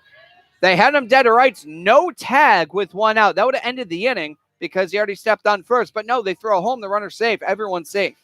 Except for, of course, the man who hit the ball, which was Jackson Peterson. And then in the top of the 8th, the North Shore Navigators in the last gasp of offense, they got a double by Ben Malgeri. He later was advanced over to third by Cade Kretschmar and a single to right, but bobbled out in right was Bogus, so Bogus was set with an error, which scored Ben Malgeri. 4 runs, 8 hits, 1 error, 5 men left for the Navigators. Pittsfield Suns, 8 runs, 11 hits, 3 errors, 3 men left on base. An amazing, amazing performance for the Suns, especially I'm going to look at this now. Runners in scoring position, they went 3 for 7 with 6 runs. Those 6 runs alone, that did enough for them. Oh, the other 2, that's right, solo homers. Yeah, That makes not sense bad, right not there. bad. Not bad at all, especially going against the North Shore Navigators, who went 2 for 7, scoring all 4 of their runs there. But just not, going, 2 for 7, but not taking full advantage as the Pittsfield Suns did. Pitching effective, fielding was spotty, but amazing plays making up for the errors, however. Hitting, pitching, fielding, everything worked out in the end for the Suns. It all kind of came together today. For tonight's player of the game, we already mentioned it pretty much. Mark Coley, I mean, sure, he had an early error, but he more than made up for it. He will finish going 2 for 3 with a double, walk, 2 RBI, 2 runs scored. Amazing game by Mark Coley. You looked at Jack Cooney, you thought maybe because he went 3 for 4 with a double and 3 runs scored, but along with that stolen base. But looking at what Mark Coley did defensively, offensively, that pushed it just overboard. Absolutely. He just had himself a game. After that error that he had back in the 3rd inning, he just came around and was a different player after that. So that will end this. And for tonight's pitcher of the ball game, it has to go to the man who won and went 3-0, and that's John Clayton. John Clayton had a great performance, but started to slow it down late. He still ended up with a quality start, faced 25 batters, 3 runs, only 1 of them earned, 5 hits, walked 1, hit 1, struck out 3, and he pitched a total of 88 pitches, 61 for strikes. Getting the loss will be the starter, Jake Zoller. He will now drop to 2-4, and getting the hold will be Matt Clark, and Jared Henry not qualifying in a save situation, so he will not get a save. Now, this game was a big win for the Suns. They are now tied for 2nd place with Brockton, who is on their off day. So both teams now, they are 1 game back of 1st place, that being the Brockton Rocks and the Pittsfield Suns. But right now, the Pittsfield Suns, right, just by win percentage, by 2 thousandths of a percentage point. Right now, they have 1 less win, but also 1 less loss. The Brockton Rocks are 23-19. Suns are 22-18. So by 2 thousandths, that's always so hard to say. It's 0.002. Mental note. Sorry. I'm struggling with that too. So North Shore Navigators drop 2 straight. Suns win 2 straight. This one ends in a final score of 8-4. Gentlemen, your final thoughts on tonight's contest? Well, for me, overall, I just thought it was a very much needed victory for the Suns here tonight, especially you're playing the top team in the FCBL, the North Shore Navigators. You had to have it. You really just had to have it. 2-game win streak, and now it's on to Worcester and Bristol. They take on the road, and then you come back home and hopefully win a couple more games and start that streak going again and get on top of the FCBL once again. But a huge victory here tonight against the top team in the FCBL, no doubt. Well, I said it again maybe a week or 2 ago. What once was a bit of a weakness for this team, maybe end of June, early July, middle relief, no longer an issue. Matt Clarkin, Jared Henry combining for 3 innings, no earned runs allowed, especially a nice outing for Jared Henry. He had allowed 5 earned runs in his last 4 innings pitched. That's with 8 walks tonight, an inning and 2/3. No earned runs allowed, of course, with a little help from Mark Coley. But hey, that, when you look at the stats, that's a pretty good line. Middle relief has been pretty good for these Suns. This ball game started at 5:02, ended at 7:40 for a game time total of 2 hours and 37 minutes. The next time the Pittsfield Suns play, as previously mentioned, they travel out to Worcester. That will be tomorrow, and then a doubleheader starting very, very early, 9 o'clock in the morning on Tuesday in Bristol. A double dip there, which will be 2 7-inning contests. The next time that you'll hear from us, it'll be our second to last game hosting the Westfield Starfires. That first pitch is set for 6:30, and game time for pregame is going to be set for 6:15. Ladies and gentlemen, thank you so much for listening in, but unfortunately, it's our time to go. That will do it for us. For players, coaches, umpires, and fans, alongside Steve O'Brien Jr. and Colin Quinn, this is Billy Madewell signing off, saying thank you for listening and watching into Pittsfield Suns Baseball on the Pittsfield Suns Baseball Network. Thank you so much for joining us. Have a great evening. We'll see you all on Wednesday. Thank you for listening to Pittsfield Suns Baseball on the Pittsfield Suns Baseball Network. Please join us next time for more exciting baseball action from Paul Dowd Field at historic Wacona Park. This play-by-play broadcast of Pittsfield Suns Baseball was a production of the Pittsfield Suns. Any reproduction, retransmission, or other use of the accounts and descriptions of this game without the expressed written consent of the Pittsfield Suns is strictly prohibited.